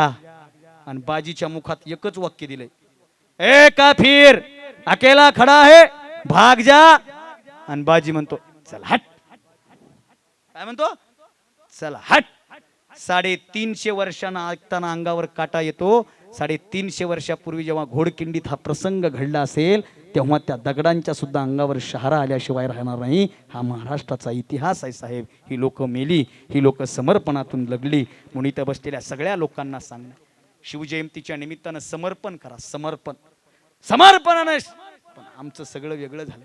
शिवरायांच्या चरित्रातला आदर्श सांगताना सगळ्या पोरांना सांगणे, माझ्या वयाच्या निगेटिव्हिटी मनातून काढून टाका आणि लिहून घ्या. शिवरायांच्या महाराष्ट्रामध्ये जो पोरगा निगेटिव्हिटीमध्ये जगून स्वतःचं आयुष्य संपवतो ना, त्याची लायकी नाही स्वतःला शिवाजी महाराजांचा मावळा म्हणवण्याची. कारण जो शिवरायांच्या विचारांचा पाईक आहे तो आत्महत्येचा पर्याय कधीच निवडत, तो व्यसनाचा पर्याय कधीच निवडत. अरे आलेल्या संकटांना उत्तर द्यावे. पूजा भडांगे नावाची माझी मैत्रीण आहे, तिने असं लिहिलं, संकटा तू ये कसाही स्वागताला मीच आहे. संकटा तू ये कसाही स्वागताला मीच आहे. तू बिलिंदर मान्य पण मी तुझ्याहून नीच आहे. हे संकटाला आपल्याला छातीवर बसून सांगता आलं पाहिजे, तेव्हा माणूस आयुष्यात यशस्वी होतं. आणि समारोपाच्या 2 गोष्टींवाणीला पूर्णविराम. देश धर्म जात पात याच्या पलीकडे जाऊन देश धर्म या 2 गोष्टीसाठी लढायला तयार व्हा. हा भारत माझा देश आहे हे आत्मभान राहू द्या. तरुण पोरांना विशेषत्वानं सांगायचंय, हे पोरो शाळेत जाता का तुम्ही? जाताना शाळेमध्ये प्रतिज्ञा होते का? प्रतिज्ञा कसं उभारतात प्रतिज्ञेला? असं शबास असं उभारतात ना. आणि सर प्रतिज्ञेला असं उभारणं सगळ्यात डेंजर कार्यक्रम आहे. असे एक साथ प्रतिज्ञा केली, तयार होंगे तयार हो म्हणलं की फिरवून समोर त्याच्या खांद्यावर हात टाकतंय. आजपासून माझी सगळी जिम्मेदारी तो या खांद्यावर. आणि ह्याच्यात सगळ्यात जास्त मरण होते, सगळ्यात पुढं असतंय त्याचं. त्याच्या मनात प्रतिज्ञा नसते, त्याच्या मनात गाणं असतंय, आधार कोणाचा, ते असं करतंय असं करतंय. मग प्रतिज्ञा सुरू होते, भारत माझा, मोठ्यानं भारत माझा, सारे भारतीय माझे, माझे माझ्या देशावर. ही सगळ्यांना आता बघा, लहान्याच पोरांनी म्हणली, मोठ्या पोराच्या एका तोंडातून निघाल नाही. निघाली का? तरुण पोराचा आवाजच नाही का? 10वी पर्यंत प्रतिज्ञा रोज आहे शाळेत. कॉलेजमध्ये कुठे आहे प्रतिज्ञा? कॉलेजमध्ये प्रतिज्ञा नाही. कॉलेजमध्ये त्याच्या वेगळ्या प्रतिज्ञा आहे. काय ती? नाही म्हणली तर वरून उडी हानील. अरे तो हाणली पाहिजे तरी आपलं. आणि ही यांनी मोठ्यानं म्हणली, पण ह्यांच्या मनात एक प्रतिज्ञा असते, मी तुम्हाला सांगतो आज, ती कुणीच सांगितली नाही. हे मटेरियल आपल्याकडेच आहे फक्त. भारत माझा, मोठ्यानं भारत माझा, ही मोठ्यानं आणि हळू आवाजातली प्रतिज्ञा असते. भारत माझा, हात काढे, सारे भारतीय माझे, तुला हात काढ म्हणालो ना, माझे माझ्या देशावर, तुला हात काढ म्हणालो तर. आणि प्रत्येकाशी सौजन्याने वागेन म्हणेपर्यंत गचांडी धरते काय याचं सौजन्य कशाचं? का बरं? प्रतिज्ञेचा अर्थ कळायला लागला पण प्रतिज्ञा कळत नाही. पण प्रतिज्ञेचा अर्थ कळताना ज्या वयात कळते ना त्यावेळेला आम्हाला प्रतिज्ञाच पाठ नाही. हे दुर्दैव आहे भावांनो. बस संकल्प करा. छत्रपती शिवरायांचा इतिहास म्हणजे आईची इच्छा आणि बापाची वचनपूर्ती आहे. इथं बसलेल्या सगळ्या तरुण पोरांना, या लहान भावाचं, माझ्यापेक्षा लहान आहेत त्यांना मोठ्या भावाचं, आणि माझ्यापेक्षा मोठे त्या लहान भावांना माझं एवढं, त्या मोठ्या भावांना या लहान भावाचं एकच सांगणं आहे की आई वडिलांचे स्वप्न पूर्ण करण्यासाठी प्रयत्न करा. जो आई वडिलांचे स्वप्न पूर्ण करतो ना तोच छत्रपती शिवरायांचा आदर्श मावळा आहे आणि तोच छत्रपती शिवरायांची जय म्हणू शकतो. म्हणून मायबापाचा सन्मान करा. हा अविनाश भारती नावाचा पोरगा महाराष्ट्रभर फिरायला लागला. दादा माझा आता परिचय करून दिला. महाराजांनी परिचय करून देताना सांगितलं ते कीर्तनकार आहेत. झी टॉकीजला त्यांची कीर्तनं झाली. आतापर्यंत झी टॉकीजला माझे 34 कीर्तनं झाली. वाटत नाही पण झाली आहे. आणि मी कीर्तनकार का झालो? माझे वडील दुसऱ्याच्या शेतात सालानं कामाला होते. माझे वडील दुसऱ्याच्या शेतात सालानं कामाला होते. तिथे एकदा एक महाराज आले. त्या महाराजाचे पाय धुवायला माझ्या बापानं पाणी काढून दिलं दादा. आणि माझे वडील मला घरी येऊन म्हणतात, बाळा तुला काय व्हायचंय? मला इंजिनियर व्हायचं होतं. मी पॉलिटेक्निक साईडचा विद्यार्थी. माझे वडील म्हणले ते आपल्याला काही समजत नाही. आणि मी हे सगळं करतोय ना, मी महाराज आहे म्हणून मला लय इझीमध्ये घेऊ नका. मी बाकीच्या महाराजासारखा नाही. आपलं सगळं व्यवस्थित चालू आहे. मी BA केलंय, MA केलंय, MPhil केलंय आणि सध्या डॉक्टर बाबासाहेब आंबेडकर मराठवाडा विद्यापीठामध्ये मी भाष्य कविता नावाच्या विषयावर PhD करतोय. PhD करत करत हे करतोय म्हणजे मी शिकलेला महाराज आहे. उठसूट एवढाच धंदा नाही मा. मी एका कॉलेजवर लेक्चरर म्हणून पण करत होतो. महिन्याला 12,000 भेटायचे. आता महिन्याचे 12च करतो. हे कळलं काही जणाला. माझी आई म्हणली मुनिया, बाप म्हणला मुनिया क्षेत्रात आहे आई मी. माझे वडील म्हणले आपली इच्छा आहे तू महाराज झालं पाहिजे. म्हणलं जमल का? वडील म्हणले जमत असलं तर इथं बसायचं नाही तर घरातून निघायचं. बापानं चॅलेंज दिली आणि ती चॅलेंज मी ऍक्सेप्ट केली. ए भावांनो, नको त्या आयऱ्या गैऱ्याची चॅलेंज ऍक्सेप्ट करण्यापेक्षा आपल्या बापाची चॅलेंज ऍक्सेप्ट करा. तुम्हाला यश भेटतं म्हणजे भेटतं. दादा झी टॉकीजला 34 एपिसोड झाले. पहिला एपिसोड लागला ना, हे कसं बॅनर लागले तुमच्या गावात? शिवछत्रपती शिवाजी महाराज एवढे फोटो सगळे. माझ्या गावात माझ्या मित्रांनी बॅनर लावलं होतं माझं. कशासाठी? झी टॉकीजला कीर्तन झालं म्हणून. मित्रांना अभिमान वाटतो ना. मित्रांनी बॅनर लावलं मोठालट, माझा मोठालट फोटो आणि बाकीच्याचे असेच मुंडके. हे बॅनर माझ्या बापाच्या मित्रानं बघितलं आणि माझ्या बापाला जाऊन सांगितलं तू ह्या पोराचा बॅनर लागलाय चौकात. वडील म्हणले कशाच आहे? बोल त्याला म्हणले काय माहित नाही, पण तुझं पोरग दिसायला हवा म्हणले. माझ्या वडिलांनी पायात बूट घातला, अंगात सदरा घातला. माझे वडील निघाले. माझ्या घरापासून बस स्टँडचं अंतर आहे 2 किलोमीटरचं.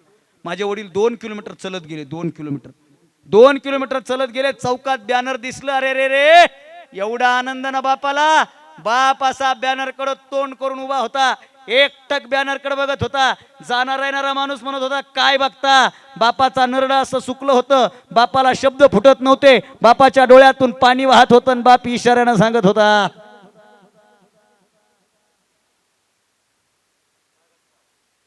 बॅनरवर आहे ते माझं पोरग आहे. दादा, माझ्या बापानं त्या दिवशी गावात 200 ते 300 चहा पाजले. 200 ते 300. आणि त्या हॉटेलमध्ये चहा नाही पाजले. ज्या हॉटेलवर बॅनर होतं त्याच्या समोरच्या हॉटेलमध्ये चहा पाजले. त्या हॉटेलातल्या सगळ्या खुर्च्या बॅनरकडे होत्या. सुर के पिओ नाही, देख के पिओ. पहिले देखो बाद में पिओ. एक जण मला मी चहा पित नाही, कॉफी घे. ते मला कॉफी घेत नाही. दूध घे. ते मला दूध बी पित नाही. 15 रुपये घे. पण तो बॅनर माझं पोरग आहे. तुमच्या गावात आता पोलीस मध्ये एक गेलं दादा. हा, ते पोलीस मध्ये गेलेत ना, त्यांच्या वडिलांनी लिस्टच काढली आहे. कशाची? कुणी कुणी आपल्याला आडफाटे आणलेत. अरे बाप लेकराच्या जीवावर उड्या हाणतय. हे तुमच्या नाशिकला पोलीस करिअर अकॅडमी आहे. PSI लोकांची ट्रेनिंग होते दरवर्षी. तिथं माझं एक लेक्चर असतं. त्याच्यामुळे माझ्या ओळखीचे लय PSI झाले महाराष्ट्रातले. आणि त्याचा फायदा असा झालाय, कुणी गाडी अडविना, कुणी धरीना. माझा सक्का चुलत भाऊ नगरला DYSP आहे स्वतः. आणि त्याला ही गोष्ट त्यानं फील केली म्हणून मी सांगतोय. दादा, असं बॅनर लागला ना, जाऊ द्या. 12th फेल नावाचा चित्रपट आला होता IPS मनोज शर्मांचा. आणि मनोज शर्मांनी गावात फोन केला. आता ते मुंबईमध्ये महत्वाचं खातं सांभाळतात. आमची भेट झाली मागे. त्यांनी गावात फोन केला आणि बापाला सांगे, बाप मला बन गया तू. तो म्हणला हा बन गया. लगेच त्यांनी फोन आईकडे दिला आणि ते निघाले. आई म्हणली तुम कहाँ चले? तो काय म्हणतो माहिती का? बाप, उस चौहान से जाकर कह के आता हूं कि तूने एक IPS के बाप के साथ पंगा लिया है. तुम्हाला साधं वाटतंय? 25 वर्षापर्यंत ज्या पोरांनी बापाच्या जीवावर उड्या मारल्या ना, त्यांच्या बापांनी त्यांच्या पोराच्या जीवावर उड्या मारल्या पाहिजेत. याच्यासाठी यशस्वी झालं पाहिजे. बस, काही कारण नाही दुसरं. अरे झी टॉकीजला पहिला एपिसोड लागला. माझ्या बापाची छाती, त्या दिवशी बाप आपला हवेतच होता. नादच नाही. टीव्ही लावा. बाप, एक जण मला माझं रिचार्ज संपले, तुला 2 वर्षाचा पॅक आणतो पण तू टीव्ही लाव. संध्याकाळी 6 वाजता कीर्तन लागलं. माझ्यासोबत मोठी लोक होती. मी टीव्हीवर दिसलो. माझ्या वडिलाला वाचता येत नाही, लिहिता येत नाही. मी जे सांगतोय ते फील करा. माझ्या वडिलाला वाचता येत नाही, लिहिता येत नाही. माझ्या नावावर, माझ्या छातीपाशी अशी नावाची प्लेट आली. माझं नाव आलं ना टीव्हीवर. माझे वडील माझ्या आईकडे बघून म्हणतात, ए पोराचं नाव टीव्हीवर आलं. आईला बी वाचता येत नाही. म्हणते गप्पा, मला दिसना का? मी त्या दिवशी एक गोष्ट शिकलो की अक्षर ओळख नसणारे मायबाप सुद्धा लेकाचं कर्तृत्व वाचू शकतात. ही मायबापाच्या प्रेमाची ताकद आहे. अरे झी टॉकीजला कीर्तन लागलं, मी दिसलो, वडिलांच्या डोक्यात काहीतरी आलं, वडील टीव्ही जवळ गेले, असा गळ्यात रुमाल होता, तो रुमाल काढला माझ्या बापानं, अडाणी बाप आहे माझा, आणि माझ्या बापानं टीव्ही पुसली अशी. देवघरात गेले, देवघरातून पंचीफळ आणला आणि पंचीफळातलं हळद कुंकू लावलं टीव्हीला, अगरबत्ती ओवळली अशी टीव्ही समोर. आयटीत बसले सोप्यावर, सोप्यावर बसून सगळा कार्यक्रम ऐकला. कार्यक्रम झाला की लगेच पायात बूट घालणं की गावात हवा कराय. कसं वाटलं? कसं वाटलं? 1.5 तासानं घरी आले, जेवायला बसलो सोबत. दादा कार्यक्रमामुळे मला जास्त घरी जाता येत नाही, गेल्या 7 तारखेला मी घर सोडलंय, आज 18 आहे, आता इथून पुढे बी 28 पर्यंत 1-2दा फक्त घरी जाणं होणार आहे कार्यक्रमामुळे. पण ज्या दिवशी मी घरी जातो ना, माझ्या बापाच्या ताटाला ताट लावून जेवण करतो, कारण बापासोबत जेवण करणं माझ्या आयुष्यातलं सगळ्यात मोठं पुण्य समजतो मी, दुसरं पुण्य नाही. वडिलांसोबत बसलो आणि वडिलांना बोलता बोलता जेवता जेवता म्हणलं, पप्पा टीव्हीला हळद कुंकू कसं काय लावलं आज? आज दसरा नाही, दिवाळी नाही, लक्ष्मीपूजन नाही. वडील म्हणले लावलं. म्हणलं असं नाही, का लावलं सांगा. वडील म्हणले लावलं, तुला काय करायचे? म्हणलं तसं नाही, तुम्ही उगाच लावणार नाहीत, कसं काय लावलं सांगा. आणि माझ्या बापाचं वाक्य असं होतं, येड्या, ह्या डबड्यात आतापर्यंत दुसरे हिरो बघितलेत, आज माझा हिरो डबड्यात गेला म्हणून डबड्याला हळद कुंकू लावलंय. आणि सगळ्यांना सांगणं, मी त्या दिवशी माझ्या डायरीत एक वाक्य लिहिले दादा. काय वाक्य माहिती का? माझ्या बापासाठी, कारण ती शिवाजी राजाच्या दरबारात जाणार आहे, हा विश्वास शाहिस्ते खानाच्या मनात होता. हा विश्वास होता. का आला हा विश्वास? कारण स्त्रियांचा सन्मान कसा करावा हे माझ्या राजानं सांगितलंय आहे. स्त्रियांचा सगळ्यात मोठा सन्मान छत्रपती शिवाजी महाराजांनी केला. कितीतरी उदाहरण आहेत, पण त्याच्यात पण जरा एक गोष्ट चुकीची सांगितली, जरा स्पष्टच बोलतो मी. ती शिवरायांच्या समोर सुभेदाराची सून उभी केली तेव्हा इतिहास सांगितला जातो की शिवाजी महाराज त्या सुनेला बघून म्हणले, अशीच आमची माता सुंदर असती, आम्हीही सुंदर दिसलो असतो, वदले छत्रपती. हे साप खोटं आहे, साप खोटं आहे. अशीच आमची माता सुंदर दिसली असती, आम्हीही सुंदर दिसलो असतो, वदले छत्रपती. शिवाजी महाराज असं म्हणतील? म्हणतील का असं? व्याकरणाच्या दृष्टीने, मराठीचा वाक्प्रचाराच्या दृष्टीने याचा अर्थ काय निघतो बाबा? की अशीच आमची माता सुंदर दिसली असती, या शब्दामध्ये अर्थ असा आहे की आमची माता सुंदर नाही. आणि माझा शिवाजी राजा मासाहेब जिजाऊंपेक्षा जगात कोणालाच सुंदर म्हणू शकत नाही, याच्यावर माझा 100% विश्वास आहे. 100% विश्वास. एका मिनिटात सिद्ध करू शकतो मी, एका मिनिटात. कुणी मोठं पोरग इकडे, इकडे हा देहिली तर बाबा, हे ये, तू ये, तू ये ये ये ये ये काय भाऊ, टाळ्या वाजवण्यासाठी. हा, आपला इतिहास सांगायची पद्धत वेगळी भाऊ, कोणाला पटल नाही पटल, पण इथं इथं वरे काय नाही. 2च प्रश्न आहेत. नाही आता तिला विचारले ना तसेच प्रश्न आहेत. हे चालू करे. हॅलो हॅलो, हा नाव सांग तुझं. इथे आले आदित्य संजय देशमुख. आदित्य समज, हा हसायचं नाही कोणी, समज. याच पाळ्यामध्ये पुढच्या महिन्यामध्ये एक हिरोईन येणार आहे. कोण येणार आहे? हिरोईन, जी आताची फेमस असेल ती, जी कोणती असेल ती. आणि माझं आजचं नियोजन जसं सगळं त्यांच्या घरी होतं. कोणाच्या घरी होतो आपण? विराजदादाच्या घरी होतो. माझं सगळं नियोजन, मी विराजदादाच्या घरी गेलो, फ्रेश झालो, तिथं जेवण केलं, इथपर्यंत आलो, तिथंच पावडर लावलं, तिथंच गन लावला, तिथंच फेटा बांधला, बरोबर. तसं त्या हिरोईनचं सगळं नियोजन तुझ्या घरी आहे. आणि तिच्या पिकअप पासून तिच्या मेकअप पर्यंत सगळी जिम्मेदारी तुझ्या आईवर आहे. कोणावर? मन लावून आहे का? आईवर आहे. आणि जसं मला हे स्टेजवर इथं घेऊन आले इथपर्यंत, तसं तसं त्या हिरोईनला तुझी आईच घेऊन येणार आहे. फक्त माफी मागून एक वाक्य बोलतो की तुझ्या आईपेक्षा हिरोईन थोडी दिसायला सुंदर आहे, जास्त सुंदर आहे. आणि ती हिरोईन आणि ती आई असं रस्त्यानं चलत आली, हिरोईन सुंदर दिसते, तर तू आईच्या पाया पडशील का हिरोईनच्या पडशील? नाही ना, हिरोईन सुंदर आहे ना, हिरोईन सुंदर आहे का नाही, मग तू आईच्या पडशील का हिरोईनच्या पडशील? कस काय? टाळ्या वाजवा, शबास, जोरात वाजवा. हे भाऊ, हे हसण्यासाठी नव्हतं फक्त. त्या माझ्या भावाला मी विचारलं, हिरोईन सुंदर आहे, हिरोईच्या पाया पडणार का आईच्या? तो म्हणला आईच्या पडणार. त्याला म्हणलं का? तो म्हणला आई जग आहे. अरे आपल्या गावातल्या या पोराला कळतं की आई जग आहे, हिरोईन पेक्षा सुंदर असू शकत नाही, तर ही गोष्ट माझ्या राजाला कळाली नसेल का? माझा राजा जिजाऊंपेक्षा सुंदर कोणाला म्हणू शकत नाही, म्हणू शकत नाही. आई, तू माझ्या आईसारखीच सुंदर आहेस, हे शिवाजी महाराजांचं वाक्य आहे. आईपेक्षा सुंदर नाही. याच्यावर वामनदादांनी लिहिलं, काळ्या राती तळपत होत तिच्या रूपाचं ऊन, काळ्या राती तळपत होत तिच्या रूपाचं ऊन, अशी देखणी होती एका सुभेदाराची सुन, त्या तरुणीला आई म्हणाला, त्या तरुणीला आई म्हणाला, राजा तो शिलवान. त्या तरुणीला आई म्हणाला, राजा तो शिलवान. आनंदान नांदत होते हिंदू मुसलमान. हे शिवरायांचं वेगळेपण आहे हो.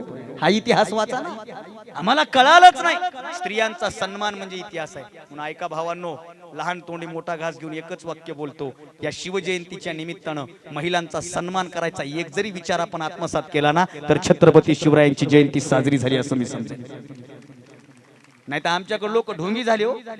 आता तुमच्याकडे सप्तशृंगी आहे, बरोबर आहे का नाही? ढोंगी झाले. दुर्गे दुर्गड भारी तुझ विने संसारी, अना अना ते अंबे करुणा विस्तारी, वारी वारी जन्म मरणा ते मारी, हरी पडलो आता संकट मी मारी, जय देव जय.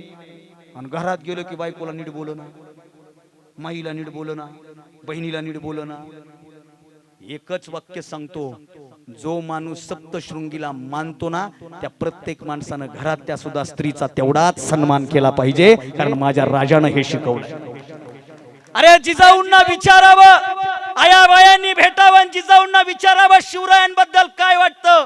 शिवरायांनी एवढे किल्ले बांधले, शिवरायांनी एवढं स्वराज्य उभं केलं, आणि माझ्या जिजाऊंनी उत्तर द्यावं, अरे माझ्या लेकराचे किल्ले, याच्यामुळं माझ्या लेकराचा जास्त अभिमान नाही, तर माझं पोरग प्रत्येक स्त्रीचं माझ्यासारखीच इज्जत करतं, याच्यामुळं माझ्या लेकराचा मला सगळ्यात मोठा अभिमान आहे. ही जिजाऊंची शिकवण आहे. त्या परिसरात शेतकऱ्याच्या एका पोरीवर बलात्कार झालाय, रांजा नावाच्या गावात त्या वतनदारांना बलात्कार केलाय, घटना सगळ्यांना माहिती आहे. आणि त्या बलात्काराची न्याय मागण्यासाठी तो शेतकरी भेटायला आलाय जिजाऊंना. जिजाऊंनी शिवरायांना निरोप दिला, आणि लिहून घ्या, जिजाऊंनी शिवरायांना संदेश काय दिला असेल, कानात काय सांगितलं असेल. माता जिजाऊंनी सांगितलं, शिवबा तुम्ही किल्ले कमी बांधा हरकत नाही, तुम्ही किल्ले कमी जिंका हरकत नाही, तुम्ही लढाया कमी लढा हरकत नाही, तुम्ही शत्रूच्या मनामध्ये आपल्या जिंकण्याची आणि यशाची दाहकता निर्माण करा, नाही करा हरकत नाही, पण जोपर्यंत महाराष्ट्राच्या मातीत शिवबा नावाच्या राजाचं राज्य आहे, तोपर्यंत कुठल्याही मायमाऊलीच्या इज्जतीला धक्का लागला नाही पाहिजे. हा संस्कार जिजाऊंनी शिवरायांवर पेरलाय, आणि त्याचं आचरण महाराजांनी केलंय. का शाहिस्ते खान म्हणला हो असं? शाहिस्ते खानाला काही स्वप्न पडलं का? कारण शाहिस्ते खानाला माहित होतं, अरे दुश्मनांना तर माफ नाहीच, पण स्वतःच्या माणसाला सुद्धा शिवरायाच्या दरबारात माफ नाही. बेळवाडीचा किल्ला आहे तो सकोजी गायकवाडनं ताब्यात घेतलाय, आणि सकोजी गायकवाड नावाचा मावळा किल्ला जिंकतो. महाराजांच्या कानावर बातमी येते की सकोजीने किल्ला जिंकला. महाराज म्हणले, सकोजीच्या सत्काराची तयारी करा, हार तुरे सत्कार मोहरा अमानत रक्कम सगळं तयार करा. आणि सत्काराची तयारी होती, दुसरी वाऱ्यासारखी बातमी आली. काय बातमी आली? 27 दिवस किल्ला जिंकता आला नव्हता. 27 दिवस सकोजी गायकवाडला. 28व्या दिवशी किल्ला जिंकला होता. 28व्या दिवशी आणि किल्ला जिंकला. उन्मादामध्ये तो वर गेला, आणि कोण बहादर किल्लेदार आहे ज्यानं आपल्याला किल्ला जिंकू दिला नाही. आणि त्याच्या लक्षात आलं, या किल्ल्याचा किल्लेदार कुणी पुरुष नाही तर एक स्त्री आहे. तिचं नाव आहे सावित्रीबाई देसाई. सावित्री देसाईनं आपल्याला किल्ला जिंकू दिला नाही ना, त्याचा पुरुषी अहंकार जागा झाला, आणि सूड भावनेनं तिच्यावर अत्याचार करण्याचा प्रयत्न केला. महाराजाच्या कानावर घटना आली, कानावर, आणि महाराजांनी फरमान काढलं. काय फरमान काढलं? आत्ताच्या आता त्याचे हातपाय कलम करा, त्याचे डोळे फोडा, आणि त्याला तुरुंगात डांबून ठेवा. माझा असला म्हणून काय झालं, आणि ती परक्याची स्त्री असली म्हणून काय झालं? इथं स्त्रियाचा सन्मानच केला जातो. हा विचार जपणारा राजा शिवाजी राजा आहे. वर्तमानात काय परिस्थिती आहे दादा? अहो, त्या रांजा नावाच्या वतनदाराला महाराजांनी मारलं नव्हतं, त्याचे हातपाय कलम केलते, डोळे फोडले होते. आणि मासाहेब जिजाऊंनी शिवरायांना विचारलं, शिवबा तुम्ही फक्त हातपाय कलम करताय आणि डोळे फोडताय, त्याचं मुंडकं उडवा ना. आणि शिवाजीराजांनी काय उत्तर दिलं? शिवाजीराजे म्हणले, आऊसाहेब याला जर मारला ना तर याचा विषय इथंच संपेल. याचे हातपाय कलम एकाच गोष्टीसाठी केलेत की जो कोणी इथून पुढे महिलांकडे वाईट नजरेनं बघेल ना, त्याला हा हात मोडलेला आणि डोळे फुटलेला हा वतनदार दिसला पाहिजे, आणि त्यानं हे कृत्य केलं नाही पाहिजे. हा निर्णय जाग्यावर घेणारा राजा म्हणजे शिवाजी राजा आहे. वर्तमानातली काय परिस्थिती आहे हो साहेब? वपू काळे नावाचे लेखक आहेत, कधीतरी वाचा. आणि वपू काळेंनी असं लिहिलं, 80 वर्षाची म्हातारी न्यायालयाच्या कठड्यावर उभी होती. 80 वर्षाची म्हातारी न्यायालयाच्या पायऱ्यावर उभी होती, आणि पत्रकारानं प्रश्न विचारला, आजी न्यायालयात कस काय? आणि म्हातारीनं उत्तर दिलं, वयाच्या 16व्या वर्षी बलात्कार झाला होता, त्याचा आज निकाल आहे. 16व्या वर्षी झालेल्या बलात्काराचा निकाल लागायला वयाची 80 गाठावी लागते. मधल्या काही दिवसापूर्वी मुंबईमध्ये एक एन्काउंटर झालं. अक्षय शिंदे नावाचा नराधम उडवला, सगळ्यांना माहिती आहे. मुंबईमध्ये एका पोरीवर त्यानं अत्याचार केला होता. बातमी वाऱ्यासारखी सुरू झाली, त्याच्यावर राजकारण सुरू झालं.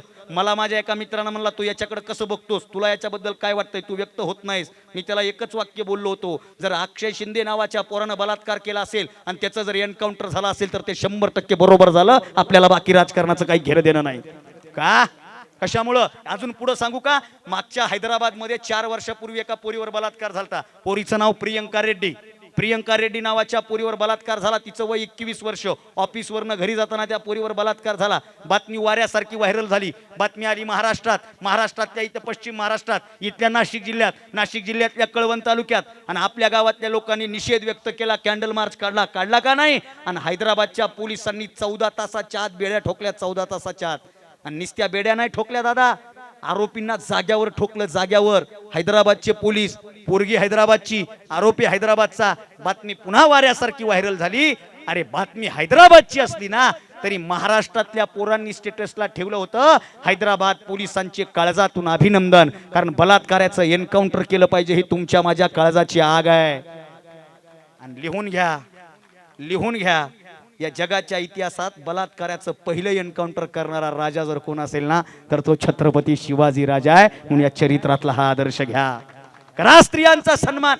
शिवाजी महाराज म्हणजे फॅशनचा विषय नाही भाऊ, माफ करा मला, मी जाहीर बोलतो. उद्या काही जणांची शिवभक्ती एवढी एवढी उफाळून येते का नाही, अरे बा, पावसाळ्यात बेडकं यावे तशी. कारण आम्ही टेम्पररी झालो आम्ही टेम्पररी. आता ही पोरं महिना झालं तयारी करतायत, माझी तारीख घेऊन 2 महिने झालं, सारखी तयारी या पोरांची चालू आहे. पण काही फक्त उद्याच्या दिवशी. आता मग आम्हाला ती फेटावाला फेटे बांधू लागलं का, त्याला लई फोन येऊ लागली. त्याला म्हणलं लईच बिझी. दादा उद्या जयंतीनं म्हणला उद्या. अरे बा, आला गड्यानं भगवाजळ आलं. गेलत कुठं, गेलत कुठं? महाराष्ट्राच्या मातीत 350 वर्षापूर्वी रायगड किल्ल्यावर भगवा झेंडा फडकला. त्या दिवशीपासून महाराष्ट्रात एकच वादळ, ते म्हणजे भगवा वादळ. दुसऱ्या वादळाचा विषय नाही. हो, आमचं अवघड झालो, माफ करा मला, आम्ही टेम्पररी झालो. कधी कधी तर मला वाईट वाटतं, आम्ही महापुरुषांना सुद्धा जातीपुरतं मर्यादित केलं. काय मत आहे तुमचं?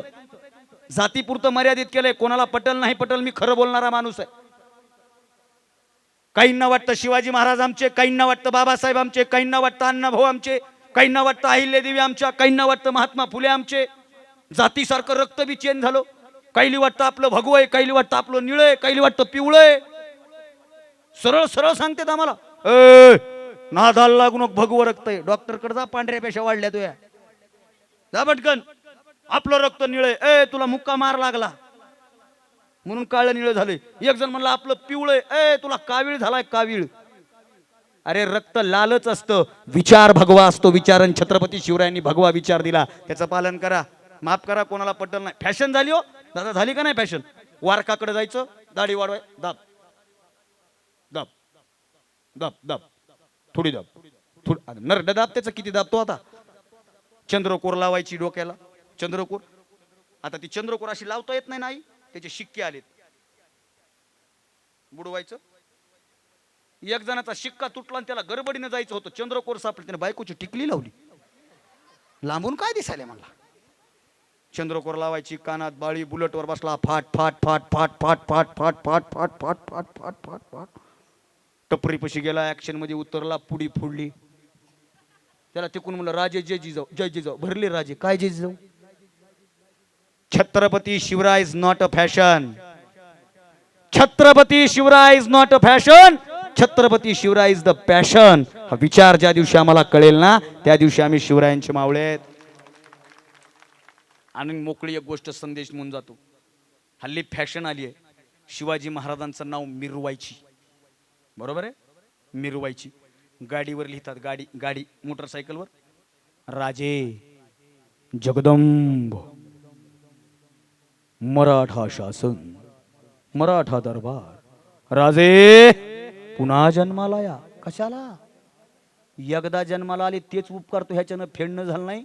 आणि राजे जर पुन्हा जन्माला आले तर टकमोक टोकाचा पहिला अधिकारी तू आहेस, दुसरा नाही, पहिला तू आहेस. शिवाजी महाराजांचा मुखवटा गाडीवर लावतात का नाही? लावा, 100% लावा भावांनो. आपली गाडी आहे, आपल्या गाडीवर आपल्या राजाचा स्वाभिमानानं फोटो आपण लावला पाहिजे. पण काळजातून विनंती आहे, ज्या पोरानं शिवाजी राजाचा फोटो गाडीवर लावला ना, ती गाडी फालतू बियर बार समोर उभी राहिली नाही पाहिजे, कोण्या मायमाऊलीला कट मारून गेली नाही पाहिजे. हा नियम पाळणं होत असला तर लावा. कोणाला पटल नाही पटल, पण आपल्याला हे बोलावंच लागतं. एका गावात बोललो, एक जण मला गाडी मही हप्ते मी फेडायलोय, पेट्रोल मी टाकायलोय, मी गाडी कुठेही पार्क करील, तुला काय करायचं? मला काही करायचं नाही, मला काय तो हप्ता फेडायचा नाही, मला काय तुला पैसे मागायचे नाहीत, द्यायचे नाहीत. फक्त एकच विनंती आहे, ज्याला कोणाला गाडी फालतूच ठिकाणी उभी करायची असेल तर त्यानं माझी एकच विनंती ऐकावी, माझ्या राजाचा फोटो काढावा आणि स्वतःच्या आज्याचा लावावा. बरोबर आहे? माझ्या राजाचा काढून टाक, तू ह्या आज्याचा लाव आणि अख्ख्या तालुक्याला कळू दे तू हा आजा काय गुणाचा आहे, पण माझ्या राजाचा अपमान करू नको. हा विचार जपणं काळाची गरज आहे. घडतं. आणि मी बाबा रिअल बोलणारा माणूस आहे. परवा एक 4 दिवसापूर्वी मला मेसेज आहे एका मित्राचा, मी तुम्हाला नंतर टाकतो स्क्रीनशॉट. त्या मित्रानं मला मेसेज केलाय, तो म्हणला काय कर, 19 तारखेपर्यंत शिवाजी महाराजांचा फोटो व्हॉट्सअपच्या डीपीला ठेव. मी म्हणलं नाही ठेवत. ते मला ठेव ना. म्हणलं नको बुवा. तो मला ठेव ना. म्हणलं नको. ते मला महाराजाच्या जीवावरच कमवायला ठेव. बोलाय काय लागलं. आता काल एक मेसेज वाचला मी, काल एक, काय माहिती का, फॉरवर्ड करा, फॉरवर्ड करा, भगवा झेंडा फॉरवर्ड करा. आणि त्याच्या खाली सगळ्यात वाक्य काय होतं माहिती का, इतका फॉरवर्ड करा, इतका फॉरवर्ड करा की शिवजयंती होईपर्यंत आपला भगवा पाकिस्तानात गेला पाहिजे. अरे काय संबंध आहे तो भगवा पाकिस्तानात जाण्याची? काय मत आहे तुमचं? बरं, ज्या अर्थी तुझा व्हॉट्सअपचा मेसेज पाकिस्तानात गेलाय म्हणजे तुझ्यावर चौकशी बसवली पाहिजे की तू तिकडं हाय कोण. आपला भगवा झेंडा पाकिस्तानामध्ये फडकणे याच्यात मोठेपण नाही. जिथं भगवा झेंडा आहे ना त्यात पवित्र्यानं फडकत राहणं हे भगव्याचं सगळ्यात मोठं वैशिष्ट्य आहे. आणि तुम्ही काय पाकिस्तानामध्ये झेंडा फडकवता रे? आपण काय पाकिस्तानामध्ये झेंडा फडकवायची आपली अवकात आहे? अरे आजही पाकिस्तानच्या अभ्यासक्रमामध्ये शिवाजी एक आदर्श नावाचा अख्खा धडा शिकवला जातो. पाकिस्तान माझ्या छत्रपती शिवाजी महाराजांचा अभ्यास करतंय. हे शिवरायांचं मोठेपण आहे. हे शिवरायांचं मोठेपण आहे. प्रांत सीमान देश सीमा नाही. शिवराय किती मोठे होते आपली तर अवकात नाही शिवरायांचं मोठेपण सांगायची. पण स्वातंत्र्यपूर्व चळवळीत मग आम्ही ज्यांच्या घरी गेलतो त्यांनी सांगितलं आमच्या घरात स्वातंत्र्य सैनिक होते. स्वातंत्र्याची चळवळ गतिमान झाली आणि स्वातंत्र्याच्या चळवळीमध्ये नेताजी सुभाषचंद्र बोस नावाचे योद्धे होते आणि त्यांना इंग्रजांनी अटक केलं होतं, बंदिस्त केलं होतं. आणि बंदिस्त असताना नेताजी सुभाषचंद्र बोस शिवाजी महाराजांचं चरित्र वाचत होते आणि चरित्र वाचता वाचता त्यांनी वाचली आग्र्याची सुटका. आग्र्याची सुटका. आणि नेताजींच्या मनात विचार आला की शिवाजी महाराज जसे आग्र्यामधून हातावर तुरी देऊन निसटले ना तसं आपल्याला इंग्रजांच्या तावडीतून निसटता आलं पाहिजे. आणि नेताजी सुभाषचंद्र बोसांनी वेषांतर केलं आणि ते इंग्रजांच्या तावडीतून निसटले. पुढे जाऊन त्यांनी आझाद हिंद सेनेची स्थापना केली. तुम मुझे खून दो मैं तुम्हें आझादी दूंगा हा नारा दिला. सुरू झाली स्वातंत्र्याची चळवळ आणि त्यांच्या लक्षात आला आपला दुश्मन इंग्रज. आणि आणखीन एक गोष्ट लक्षात आली, तेव्हा एक जग जिंकायला निघालता योद्धा, एक जग जिंकायला जर्मनीचा, त्याचं नाव हिटलर. जर्मनीचा हिटलर जग जिंकायला निघालता आणि लगेच यांच्या लक्षात आलं दुश्मन का दुश्मन अपना दोस्त होता है. नेताजी हिटलरला भेटायला गेले आणि हिटलरला जेव्हा भेटायला गेले ना नेताजींचं स्वागत वगैरे झालं. हिटलर एक पुस्तक वाचत बसला होता. नेताजींना बघून त्यानं लगेच पुस्तक ठेवून दिलं आणि म्हणला बोलो नेताजी. आणि तो म्हणला मी तुम्हाला भेटायला आलो कारण तुमचा दुश्मन आणि माझा दुश्मन एक आहे. मग तुम्ही मला काहीतरी युक्ती सांगा ज्याच्यामुळे मी इंग्रजांना हरवेल. आणि नेताजींना हिटलरने काय उत्तर दिलं माहितीये? हिटलर म्हणला नेताजी तुम्हाला माहितीये मी पुस्तक वाचतोय. कोणतं पुस्तक वाचतोय? गोरिला नीती नावाचं पुस्तक वाचत होता तो, गोरिला युद्धनीती. नेताजी म्हणले काय गोरिला युद्धनीती? आणि नेताजी सुभाषचंद्र बोसांना हिटलर म्हणतो गोरिला युद्धनीती म्हणजे छत्रपती शिवाजी महाराजांचा गनिमी कावा. अरे ज्या देशात छत्रपती शिवरायांचा गनिमी काव्याचा जन्म झाला त्या देशातल्या माणसांनी मला मदत मागणं म्हणजे किती चुकीचं आहे. आणि तो जग जिंकायला निघालेला हिटलर शिवाजी महाराजांना आदर्श मानतो. आणि आमच्या देशात आमच्या इथं स्पर्धा जिंकली नाही, मार्क कमी पडले, ती आपल्याला नाही म्हणली म्हणून दळभद्री मारायली. शिवाजी महाराजांच्या महाराष्ट्रात तरुण पोरांना आत्महत्या करणं तुम्हाला चांगलं वाटतं? अरे ज्याचा आदर्श शिवाजी राजा आहे त्या पोरांनी मरावं. अरे नाही तर नाही, हे नाही जमलं पुढची लढाई लढू, पुढचं युद्ध जिंकू, पुढची एखादा व्यवसाय करू. जरा पॉझिटिव्ह विचार करा. शिवाजी महाराजांना डायरेक्ट उठले डायरेक्ट कापाकापी असला इतिहास नाही. आयोजन नियोजन व्यवस्थित रित्या करणं म्हणजे शिवराय. साधी गोष्ट आहे का? मगाशी मला एक जण मला कोणतरी म्हणलं, दादा 4-5 शर्ट आहेत माझ्या गाडीमध्ये, ताई 1 महिन्याची बॅगच आहे आणि मी फेटा बघून शर्ट बदललो. म्हणलं आधी फेट्याचा कलर दाखवा, मग मी शर्ट योगागोन मी ह्याच कलरचं शर्ट काढलं होतं. मी म्हणलं फेटा बी तसलाच, मी बी तसलाच आणि शर्ट बी तसलाच, लोकाला काय दिसल म्हणून हे त्याच्या ऑपोजिट घातलं. का? अरे हे नियोजन करता आलं पाहिजे ना. 2 तासाचा कार्यक्रम करायचा आहे तर मी महिनाभर बॅग घेऊन सोबत फिरतो. दुश्मनांना हरवायला राजाने किती नियोजन केलं असेल. अफजल खानाचा कोतळा फाडला, डायरेक्ट उठले कोतळा फाडला का? फक्त पोवाड्यापुरता आम्ही अफजल खानाचा वध ऐकतो. काय? प्रतापगडच्या पायथ्याशी खान आला बेगुमान, नाही त्याला जाणीव शक्तीची, शिवाजी राजाच्या पराक्रमाची. खान आला नव्हता, आणला होता, आणला. आणि कशासाठी आणला होता? बघा बघा टेम्पो आहे. तुम्ही कधी टेम्पो बघितलाच नाही. मी सांगायलोय खान आणि आपलं लक्ष असाच इतिहास टेम्पूने बाहेर गेला. खान आला नव्हता दादा, आणला होता. आणि खान निघाला तेव्हा 40,000 सैनिक घेऊन निघालता. किती? आणि महाराजांना कळालं खान निघाला 40,000चं सैन्य. महाराज म्हणले तानाजीला, तानाजी बोलव आपलं सैनिक. आणि तानाजीने सगळे गोळा केले, सगळे गोळा केले, सगळे भरले 7,500. महाराज म्हणले अरे तानाजी काय कळतंय का? ते 40,000 आणि हे 7,500 कुठं मिळ लागतंय? तानाजी मला आता मी काय करू शकत नाही. अरे वाढव की. कुठून वाढवू? एवढेच आहेत, ह्याच्यावर एक बी नाही. महाराज म्हणले आपले वाढणं शक्य नाही ना, त्याचे कमी करू. कोणाचे? त्याचे कमी करू. आपलं वाढणं शक्य नाही ना, मग त्याचे कमी केले पाहिजे. ही नीती महाराजांची. 40,000 घेऊन निघाला. आणि त्या वाईच्या डोंगरामध्ये ते पसरणीचा घाट आहे, त्या घाटामध्ये खानाचं सैन्य पसरलं. 20,000 जाग्यावरच झोपले, उठलेच नाहीत. जाग्यावर गार केले, राहिले 20,000. 20,000 घेऊन खान निघाला ना पुढं. महाराज म्हणले 20,000 आता. अरे 7.5 कुठं, 20 कुठं, आणखीन काही तर केलं पाहिजे.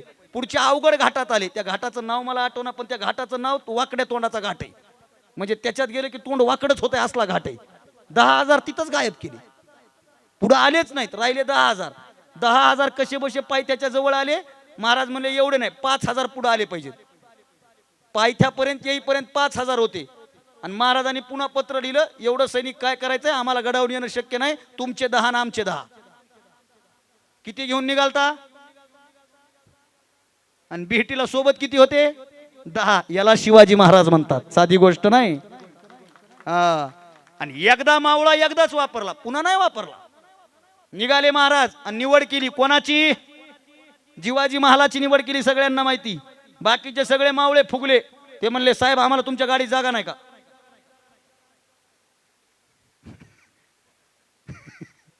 तसं नाही. अहो बाकीचे म्हणले मी का नाही, तो काय लाडका आहे का तुमचा? यसाजीला कशा, याला कशाला, जीवा महालाला कशाला, मला न्या ना. महाराज म्हणले हे पा, अफजल खानासोबत कोण येणार आहे? सय्यद बंडा येणार आहे. आणि सय्यद बंडा कशासाठी फेमस होता? दांडपट्ट्यासाठी.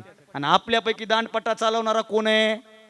शिवाजी महाले. मग दांडपट्टा चालवणाऱ्याला दांडपट्ट्यावाल्यानंच ठोकलं पाहिजे ना, म्हणून त्याची निवड केली. उगच घेऊन नाही गेले, साळोजी माळोजी घेतले, घेतले का? आणि सगळ्यांना माहिती महाराजांवर जेव्हा भेट. आणि पुन्हा निघाले 12 वाजता. याला म्हणते नियोजन. 12 म्हणजे 12. कशामुळे 12 वाजता निघाले? मुहूर्त बघून, पंचांग बघून. 12 वाजता सूर्य डोक्यावर असतो आणि सावली पायाखाली असते. सावली सुद्धा कळाली नाही पाहिजे. आणि खाली छावण्या येतात अफजल खानाच्या, आणि त्या छावण्यामध्ये कोण काय करतोय आणि किती माणसं आहेत हे उजेडानं दिसलं पाहिजे, म्हणून महाराज 12 वाजता निघाले. आणि आणखीन एक कारण होतं. काय कारण होतं माहितीये का? वरून खाली बघितलं तर सगळं दिसत होतं, पण वर बघितलं की सूर्य डोळ्यात चमकत होता. कोण कसं येईल हे कळू नये म्हणून महाराज 12 वाजता निघाले. अरे काय नियोजन आहे. आणि पुन्हा सांगितलं, जीवा महालेला जाईपर्यंत सांगितलं होतं, जीवा तू अफजल खानाकडे बघायचं नाही ना, माझ्याकडे बघायचं नाही, तू फक्त सय्यद बंडाकडे बघायचं. डोळ्यात डोळे घालून पाय, त्याच्या प्रेमात पड, काय करायचंय ते कर, पण तुझं लक्ष कुठं पाहिजे? फक्त सय्यद बंडाकडे. आणि महाराजांनी जर जीवा महालेला ते सांगितलं नसतं आणि जीवा महालेचं जर लक्ष विचलित झालं असतं ना तर महाराज तेव्हाच संपले असते. आपल्या सगळ्यांना माहिती आहे. महाराजांना मिठी मारली, वाघनख काढली, महाराजांनी कोतळा फाडला, सगळ्यांना ज्ञात आहे इतिहास. आणि कोतळा फाडल्याबरोबर सय्यद बंडा पळत आला, हवेतल्या हवेत हात उडवला आणि सय्यद बंडा जाग्यावर गार केला जीवा महालेंनी. म्हणून इतिहासात वाक्य आलं, होता जिवाजी म्हणून वाचला शिवाजी. उगच वाक्य येतं का? इतिहास याच्यावर थांबत नाही बाबा. निघाले महाराज, लढाई झाली, सक्सेस झाली लढाई. महाराज निघाले, महाराजांनी असं मागं पुढं बघितलं. महाराज म्हणले गड्या 10 आणले होते, एक हाय कुठं? 9च होते, एक जण सोबतच नाही. आणि सध्या सोबतल्या 10 जणांपैकी एक जण गायब झाला की टेन्शन वाढतंय. कारण ते एक जण कुठे उद्या बातम्यातच कळतंय ना. काही ना उद्या कळलं, हे अडचण नाही. महाराज म्हणले अरे गड्या हे एकटा हाय कुठं? अरे बघा बघा बघा, तेवढ्या ते तिकडून आलं, नुसतं नाही आलं, अफजल खानाचं मुंडकं घेऊन आलं, मुंडकं. महाराज म्हणले अरे कशाला मुंडकं आणलं? नाही नाही, मेलं नसतं तर? अरे मरणारच होतं. नाही नाही, तरी बी मेलं नसतं तर? अरे बाबा ते नखच तसे होते. नाही नाही, तरी मेलं नसतं तर? अरे त्या नकामध्ये विषच तसं होतं, जे टोचलं तरी विष प्रयोगानं माणूस मरल. नाही नाही, तरी बी मेलं नसतं तर? चल बाबा म्हणले आणि मुंडकं घेऊन गडावर गेले. याच्यावर फक्त गोष्ट संपली नाही. महाराजांना जिजाऊंनी सांगितलं, शिवा माणूस जिवंत होता तोपर्यंत दुश्मनी होती, आता दुश्मनी नाही. आणि छत्रपती शिवाजी महाराजांनी स्वतः अफजल खानाची कबर तिथं बांधली. हे नातं जपणारा राजा, ही माणुसकी जपणारा राजा शिवाजी राजा आहे. एक माणूस एकदाच अफजल खानाच्या वधाला यसाजी कंक नाही. यसाजी कंक कुठं? कुतुबशहाच्या दरबारात. सगळ्यांना माहिती, कुतुबशहाच्या दरबारात महाराजांनी म्हणावं माझा एक एक मावळा हत्तीसारखा आहे. आणि कुतुबशहाने एकदा असं खिळून विचारलं, ओ महाराज तुम्ही म्हणता ना माझा एक एक मावळा हत्तीसारखा आहे, मग उतरावा हत्ती सोबत तुमचा एखादा मावळा. मदमस्त झालेला हत्ती मैदानात. आणि महाराजांनी यसाजीकडे पाहिलं. यसाजी म्हणला फक्त आज्ञा महाराज. महाराजांनी आज्ञा दिली, उतरला यसाजी हत्ती सोबत. यसाजी पुढून हत्ती समोर. पिसाळलेला हत्ती अंगावर चाल ठोकून आला.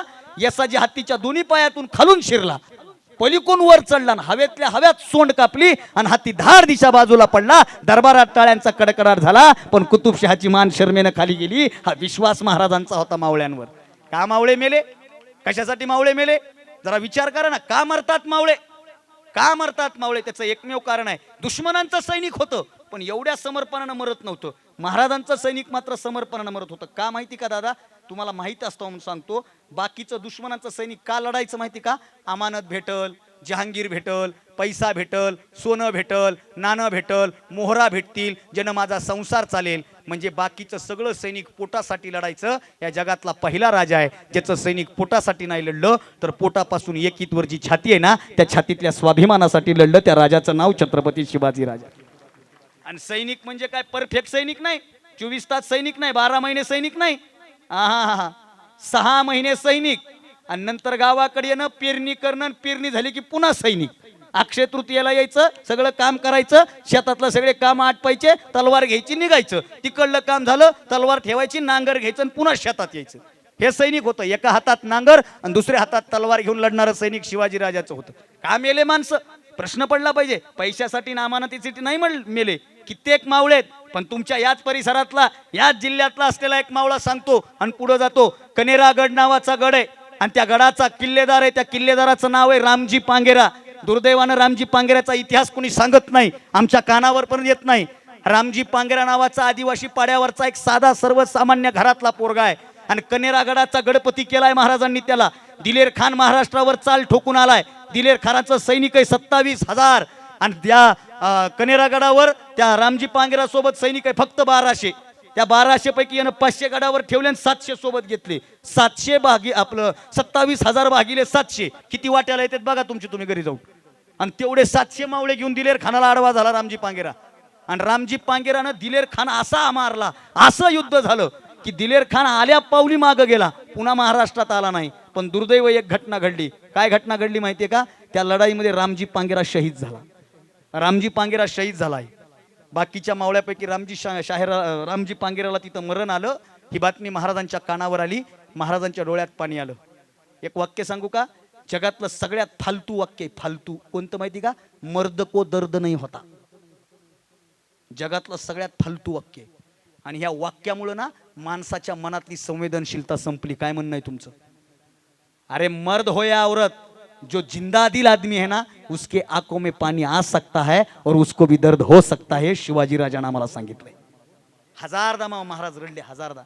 बाजी प्रभू पावनखिंडीमध्ये शहीद झाला ना, 10 मोकलून रडले महाराज, 10 मोकलून रडले. अरे तानाजी कोंढाणा किल्ला घ्यायला गेला आणि वापस आला नाही. महाराज गुडघ्यावर बसून 10 मोकलून रडले आणि गड आला पण सिंह गेला. महाराज रडक्या स्वरामध्ये बोलले, रडक्या स्वरामध्ये. का?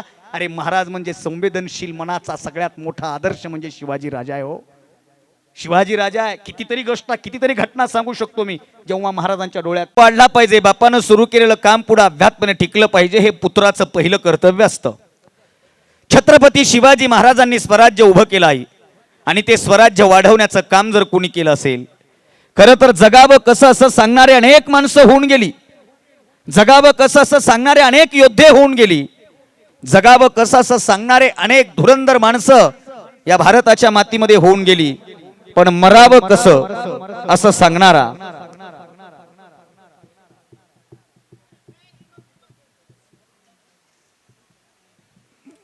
प्लीज दादा पाठीमागं पण आता प्लीज, आता कोणीच बोलू नका, कारण मी बेंबीच्या देटापासून बोलायचं, तुम्ही पाठीमागं कुजबुज करायचं, सगळ्यांनी तुमच्याकडे बघायचं, मग काय उपयोग आहे? इकडे बघा.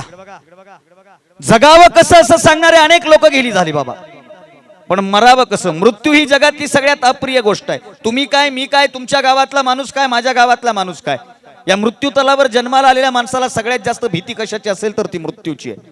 मरण यावं असं कोणालाच वाटत नाही. आपले पाळे बुद्रुकचं एखादं 98 वर्षाचं म्हातारं जर नाशिकला दवाखान्यात गेलं तर डॉक्टरला म्हणताय चांगल्या गोळ्या द्या, 2 वर्ष तरी काढू द्या. आता 2 वर्ष जगून ते काय दिवे लावणार आहे काय माहिती, पण 98 वर्षाच्या म्हाताऱ्याला सुद्धा मृत्यू यावा वाटत नाही. मृत्यू ही जगातली सगळ्यात अप्रिय गोष्ट आहे. मरण यावं असं कोणालाच वाटत नाही. मृत्यूच्या डोळ्यात डोळे घालायची हिंमत तुमच्या माझ्यात कोणातच नाही. मृत्यूला शरण सगळेजण जातात, मृत्यूच्या समोर सगळेजण गुडघे टेकतात.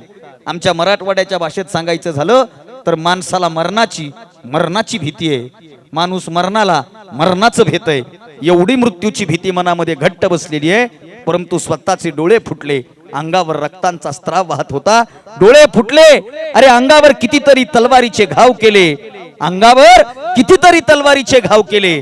मृत्यू यावा असं प्रत्येकाला वाटत नाही. मृत्यूच्या समोर सगळे गुडघे टेकतात.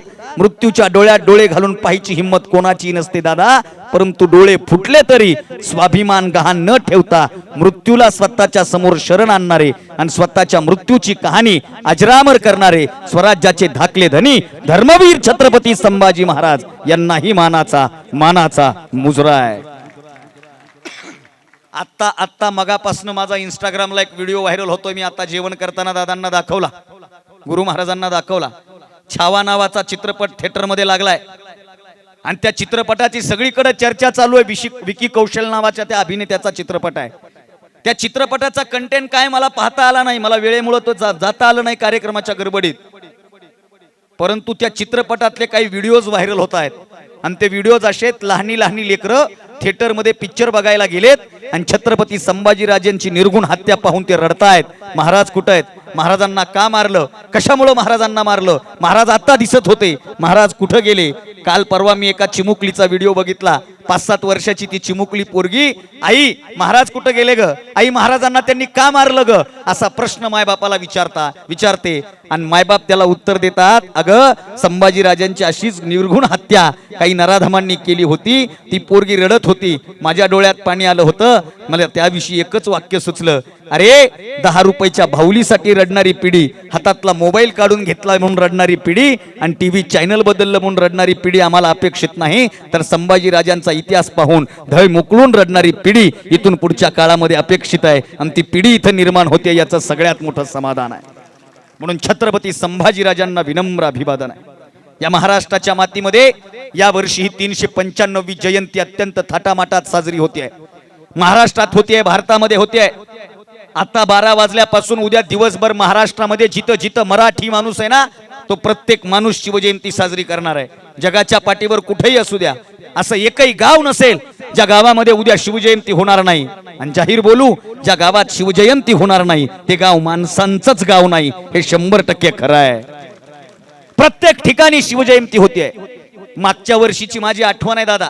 18 फेब्रुवारी 2024 मागच्या वर्षी या वेळेला मी चेन्नई नावाच्या शहरामध्ये बोलत होतो. चेन्नईमध्ये माझं व्याख्यान झालं आणि रात्री 9:30-10 वाजता मी मा इंटरनॅशनल नावाच्या एअरपोर्टला गेलो. तिथून मला संभाजीनगरची फ्लाईट होती. अगोदर मुंबईवरनं संभाजीनगरची कनेक्टिंग फ्लाईट. मी एअरपोर्टला गेलो, फ्लाईट थोडी डिले होती. आता काय करावं, झोप लागलं तर आपली फ्लाईट मिस होईल म्हणून मी त्या एअरपोर्टवर चक्रा मारत होतो, इकडं तिकडं सगळं फिरत होतो. आणि फिरत असताना मा इंटरनॅशनल नावाच्या चेन्नईच्या एअरपोर्टवर एक असा टेबल सजवला जात होता. तिथं डेकोरेशन केलं जात होतं, तिथं फुलं लावली जात होती, तिथं सगळी तयारी चालू होती. मी सहज चलत चलत त्या कर्मचाऱ्यांना विचारलं, तुम्ही हे काय करताय? आणि चेन्नईच्या एअरपोर्टवर मला उत्तर मिळालं, tomorrow Chhatrapati Shivaji Maharaj birth anniversary. आणि ती बर्थ अॅनिव्हर्सरी सेलिब्रेशन करण्याची तयारी आम्ही आज रात्रीपासून करतोय. तिथंच तो प्रसंग डोळ्यासमोरून जात असताना मला भरून आलं होतं. छत्रपती शिवाजी महाराजांची जयंती उद्या अख्ख्या भारतात होणार, भारताच्या बाहेर होणार.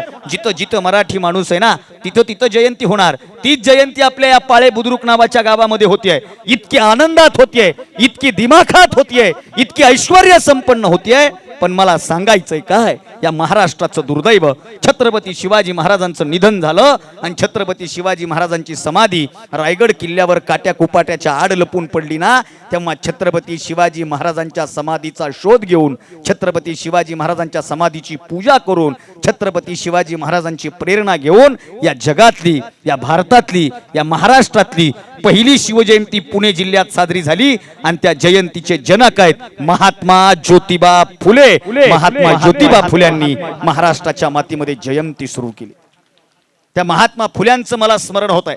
सत्यशोधक नावाचा चित्रपट मधल्या काळात आला होता. तुम्ही बघितला नाही बघितला मला माहित नाही, पण त्या चित्रपटाची सुरुवातच अशी होती, रायगडावरच्या समाधीवरचा उजेड आणि तिथून महात्मा फुल्यांच्या जीवनाचा स्पर्श. किती मोठी गोष्ट आहे. आज या माय माऊल्या माझ्या समोर बसलेल्या आहेत. मग स्टेजवर एक लहानी पोरगी कोणीतरी आली आणि मला बाजूला उभ्या असणाऱ्यांनी सांगितलं, ही पोरगी फार चांगलं भाषण करते, फार चांगलं बोलते. आणि मला आनंद वाटला. आपल्या गावातली इकडली एखादी लहानी पोरगी जेव्हा बोलते ही चांगली गोष्ट आहे. खरं तर ताई, त्या खलील जिब्रानचं एक वाक्य आहे, तो असं म्हणतो, जेव्हा दोन बाया एकमेकात बोलतात ना त्या काहीच बोलत नाहीत. दोन स्त्रिया जेव्हा आपापसात बोलतात ना त्या काहीच बोलत नाहीत. त्या जास्तीत जास्त काय बोलतात माहिती का? सून कशी आहे, साडीचं सूत चांगलं आहे, आणि हा कलर माझ्याकडे आहे, आणि हा कलर मला काय उठून दिसत. याच्या पलीकडे बाया काही एकमेकीला बोलत नाहीत. पण तो म्हणतो, जेव्हा एक स्त्री समोर येऊन बोलते ना तेव्हा ती समस्त स्त्री जीवनाला प्रगट करत असते. ही स्त्रियांच्या बोलण्याची ताकद आहे. एक काळ होता ज्या काळामध्ये आज ही पोरगी भाषण करते. एक काळ होता जेव्हा यांना बोलू दिलं जात नव्हतं. चौकात नाही, दारात बोलू दिलं जात नव्हतं, दारात नाही, घरात बोलू दिलं जात नव्हतं. एका शायराच्या ओळीत एक शायर म्हणतो, बचपन में कहा लोगों ने कुछ नहीं जानती बैठ चुपचाप, जवानी में कहा लोगों ने नया खून है कुछ नहीं जानती बैठ चुपचाप, और बुढ़ापे में कहा लोगों ने अब जानकर भी क्या करेगी तू कुछ नहीं जानती बैठ चुपचाप. बाल्य, तारुण्य, वृद्ध या तिन्ही अवस्थेमध्ये जेव्हा महिलांना गप्प केलं जात होतं ना तेव्हा ती मुलगी शिकली पाहिजे, ती बोलली पाहिजे, प्रत्येक क्षेत्रात गेली पाहिजे. म्हणून आज जगातलं असं एकही क्षेत्र नाही ज्या क्षेत्रामध्ये महिला नाहीत. सांगू, ऑटो रिक्षा चालकापासून पायलट पदापर्यंत, अंगणवाडी सेविकेपासून मेडिकल कॉलेजच्या डीन पदापर्यंत, कुलगुरू पदापर्यंत, घरातला मिक्सर दुरुस्त करण्यापासून चांद्रयान 3च्या यशस्वी मोहिमेपर्यंत आज महिलांनी अस्तित्व निर्माण केलंय. आणि याचं सर्वस्वी श्रेय जर कोणाला जात असेल तर पुण्याच्या भिडेवाड्यामध्ये मुलींची पहिली शाळा सुरू करणाऱ्या आद्य शिक्षिका क्रांतीज्योती सावित्रीमाई फुल्यांना जातं. कारण सावित्रीमाई नसत्या तर या सावित्रीच्या लेकी माझ्या समोर बसल्या नसत्या. ही गरज आहे साहेब. या महाराष्ट्राच्या मातीमध्ये आरक्षणाचे जनक राजर्षी शाहू महाराज, ज्यांच्यामुळे मी महाराष्ट्रभर बोलत फिरतो, भारतभर बोलत फिरतो, ज्यांनी मला बोलण्याचं स्वातंत्र्य दिलं, ते बोधिसत्व बुद्धिश्रेष्ठ डॉक्टर बाबासाहेब आंबेडकर जगबदल घालून निघावं सांगून गेले मला भीमराव. या शब्दात प्रबोधन करणारे साहित्य सम्राट अण्णाभाऊ साठे दिवसभर गावची घाण साफ केली, रात्री कीर्तनातून लोकांच्या डोक्यातली घाण साफ केली. असं महान काम करणारे राष्ट्रसंत गाडगे महाराज, चल चल भैया करे सफाई, कूड़ा कचरा साफ करे, बहुत दिनों से रुका हुआ है मिलकर आज हम खत्म करे. या शब्दात प्रबोधन करणारे राष्ट्रसंत तुकडोजी महाराज आदी करून ज्या ज्या महामानवांनी ज्या ज्या महामातांनी, ज्या ज्या युगपुरुषांनी तुमचं माझं आयुष्य सुगंधी व्हावं म्हणून स्वतःचं आयुष्य चंदनासारखं झिजवलं ना, त्या तमाम महामाता, त्या तमाम युगपुरुषांच्या चरणी मी अविनाश अशोक भारती तुम्हा सर्वांच्या जोरदार जोरदार जोरदार टाळ्यांच्या गजरात विनम्र अभिवादन करतो. मी एक शब्द 3 वेळा वापरला, जोरदार जोरदार आणि जोरदार. त्याचं कारण आहे, हे पहिले जोरदार, हे नंतरचे जोरदार, नंतर पलीकडचे जोरदार, एकदा सगळे मिळून जोरदार टाळ्या वाजवा. हा, विनम्र असं अभिवादन करून आज आपल्या श्री क्षेत्र पाळे बुद्रुक छत्रपती प्रतिष्ठान आयोजित शिवजन्मोत्सव सोहळा हा छत्रपती शिवरायांच्या जयंती सोहळ्याच्या पूर्वसंध्येला म्हणजे अर्थात या 18 फेब्रुवारीच्या तारखेला आपल्या गावामधल्या या छत्रपती प्रतिष्ठानने आयोजित केलेल्या कार्यक्रमाच्या निमित्तानं या प्रतिष्ठानचे अध्यक्ष श्री दर्शन लक्ष्मणरावजी देशमुख, उपाध्यक्ष विराज सचिंद्र देशमुख, खजिनदार सुयोग नंदकिशोर देशमुख, सचिव प्रतीक राजेंद्र देशमुख आणि या संपूर्ण शिवछत्रपती प्रतिष्ठान पाळे बुद्रुक या सर्व प्रतिष्ठानचे मनापासून आभार व्यक्त करतो, मनापासून त्यांचं कौतुक करतो आणि माझ्या विचारांकडे वळतो. खरं तर का छत्रपती शिवाजी महाराजांची जयंती करायची प्रश्न पडायला हवा. 395 वर्ष झाली तरी शिवाजी महाराजांची जयंती आमच्या गावामध्ये होते. अरे एवढ्या दिमाखात होते, जयंतीचे बॅनर लागलेले आहेत, जयंतीची एवढी चांगली तयारी आहे, इतकं चांगलं स्टेज दिलंय, एवढी चांगली लाइटिंग दिलेली आहे, इतकं अगदी ते कचरा बॉम्ब उडवून स्वागत केलंय, मोठा अलट हार आणलाय, मला द्यायला बुके आणलाय, एवढं स्टेज, सगळ्यांना खुर्च्या, एवढा सगळा अट्टहास कशासाठी करायचा? का शिवाजी महाराजांची जयंती करायची? 395 वर्ष झालं एकाच राजाची जयंती या भारतामध्ये चालू आहे, या महाराष्ट्रामध्ये चालू आहे. माफ करा, मला जबाबदार पूर्वक बोलतो. शिवाजी महाराजांपेक्षा मोठे, शिवाजी महाराजांपेक्षा बलाढ्य, शिवाजी महाराजांपेक्षाही सरकार आणि शासन मोठं असणारे अनेक राजे या भारतामध्ये होऊन गेले. पण लक्षात ठेवा, बाकीचे ते सगळे राजे काळाच्या पडद्याआड पडले, पण काळाच्याही पुढे चिरंतन असणारा एकमेव राजा छत्रपती शिवाजी राजा, म्हणून त्यांची जयंती होते. बाकीच्या राजाच्या होत असतील की जयंत्या, कोण म्हणतं होत नाही? 100% होतात त्यांच्या जयंत्या. त्यांच्याच घरातले लोक करतात, त्यांच्याच कुळातले लोक करतात, जास्तीत जास्त त्यांच्याच गावातले लोक करतात. पण भारतातल्या प्रत्येक ठिकाणी साजरी होणारी जयंती एकाच राजाची, त्या राजाचं नाव शिवाजी राजा. का, कशामुळं, का जयंती होते? काय वेगळेपण आहे शिवाजी महाराजांचं? अरे आम्हाला आमच्या पिढ्यांची नावं सांगता येत नाहीत. आता इथं एखाद्या पोराला जर उठवलं, एक माईक आहे का रे आपल्याकडे शिल्लक आहे ना? हा, आता जर एका मिनिटामध्ये तुमच्या समोर माझा इतिहास सांगायची पद्धत वेगळी आहे. पुढे ये बरं, ये कोणतरी पुढे. दीदी तू ये, भाषण केलं ना तू, तुझं कौतुक केलं मी. इकडे घेऊ नको, तुला काही विचारत नाही मी. माईक दे पटकन.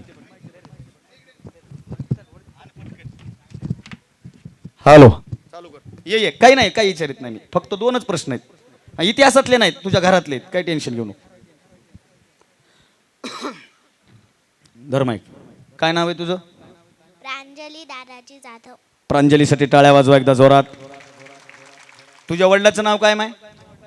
दादाजी अशोक जाधव. दादाजी, दादाजींच्या वडिलाचं नाव अशोक, अशोकजींच्या वडिलाचं नाव हरी. हरी, हरिजींच्या वडिलाचं नाव गोविंद. बर, त्यांच्या वडिलाचं नाव? टाळ्या वाजवा. जा माय, जा जा जा जा जा.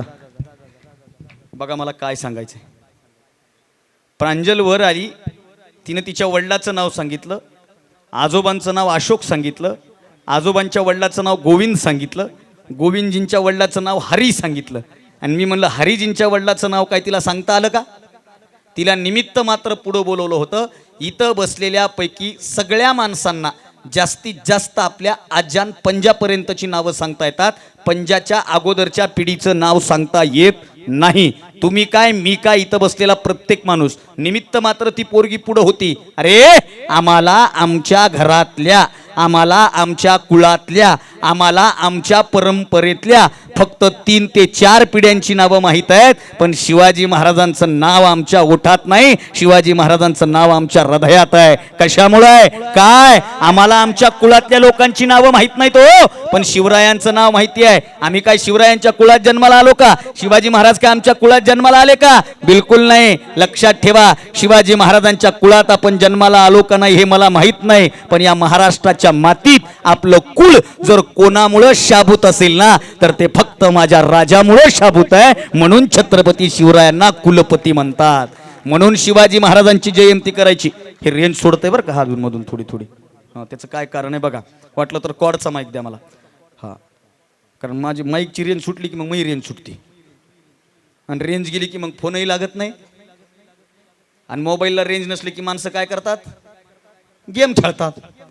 मग कार्यक्रमाचा पण गेम होऊ शकतो. इकडे बघा, इकडे बघा, का शिवाजी महाराजांची जयंती साजरी करायची? दुसरं कारण सांगतो. बाकीचे राजे होते, आई लई राजे होते, शिवाजी महाराजांपेक्षाही मोठे राजे होते, पण या जगातला पहिला राजा आहे ज्यानं स्वतःचं वेगळं अस्तित्व निर्माण केलं. बाकीच्या राजाचं काय मोठेपण होतो? त्याचा बाप मेला की पोरगा राजा व्हायचा, त्यो मेला की त्याचा पोरगा राजा, त्यो मेला की त्याचा पोरगा राजा. बरोबर आहे? अशीच परंपरा होती ना. बापाच्या राजगादीवर पोरानं बसायचं आणि राज्य करायचं, ही अगोदरच्या राजांची पद्धत होती. म्हणजे एखादा राजा झाला आणि आपल्याकडे बातमी आली ना, लोकांना काही फरक पडत नव्हता. राजा आला काय आणि राजा गेला काय, सर्वसामान्य माणसाचं जगणं तसंच होतं. शेतसारा तसाच, आया बहिणींच्या इज्जतीची लक्तर तशीच टांगली जायची, मंदिरं तशीच उद्ध्वस्त केली जायची, नंगा नाच तसाच चालू होता. बाकीचा राजा आला काय, राजा गेला काय, लोकांना काही घेणं देणं नव्हतं. राजा होणं म्हणजे बापाच्या गादीवर बसून राज्य करणं, एवढीच राजाची अगोदरची भूमिका होती. या जगाच्या इतिहासातला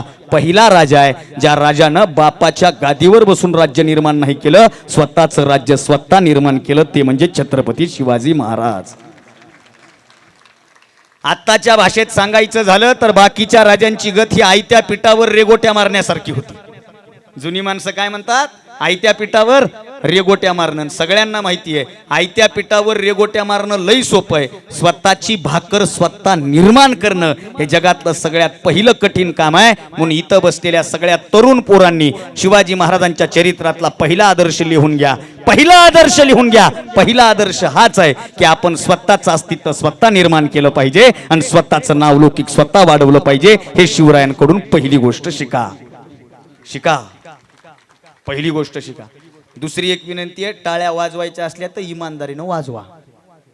मिस कॉल हाणल्यावर टॉक टाइम संपल्यावर करू नका. दादा याच्यातला एक साऊंड तिरपा करता येईल का थोडा? मला रिटर्नच येत नाहीये रे. सगळा आवाज समोर आहे, थोडा जरी फिरवला ना तरी बरं पडेल. याच्यापेक्षा तो फिरवला तर, हा म्हणजे हा इकडं लोक जास्त आहेत ना. आता तो तिकडं कर ना.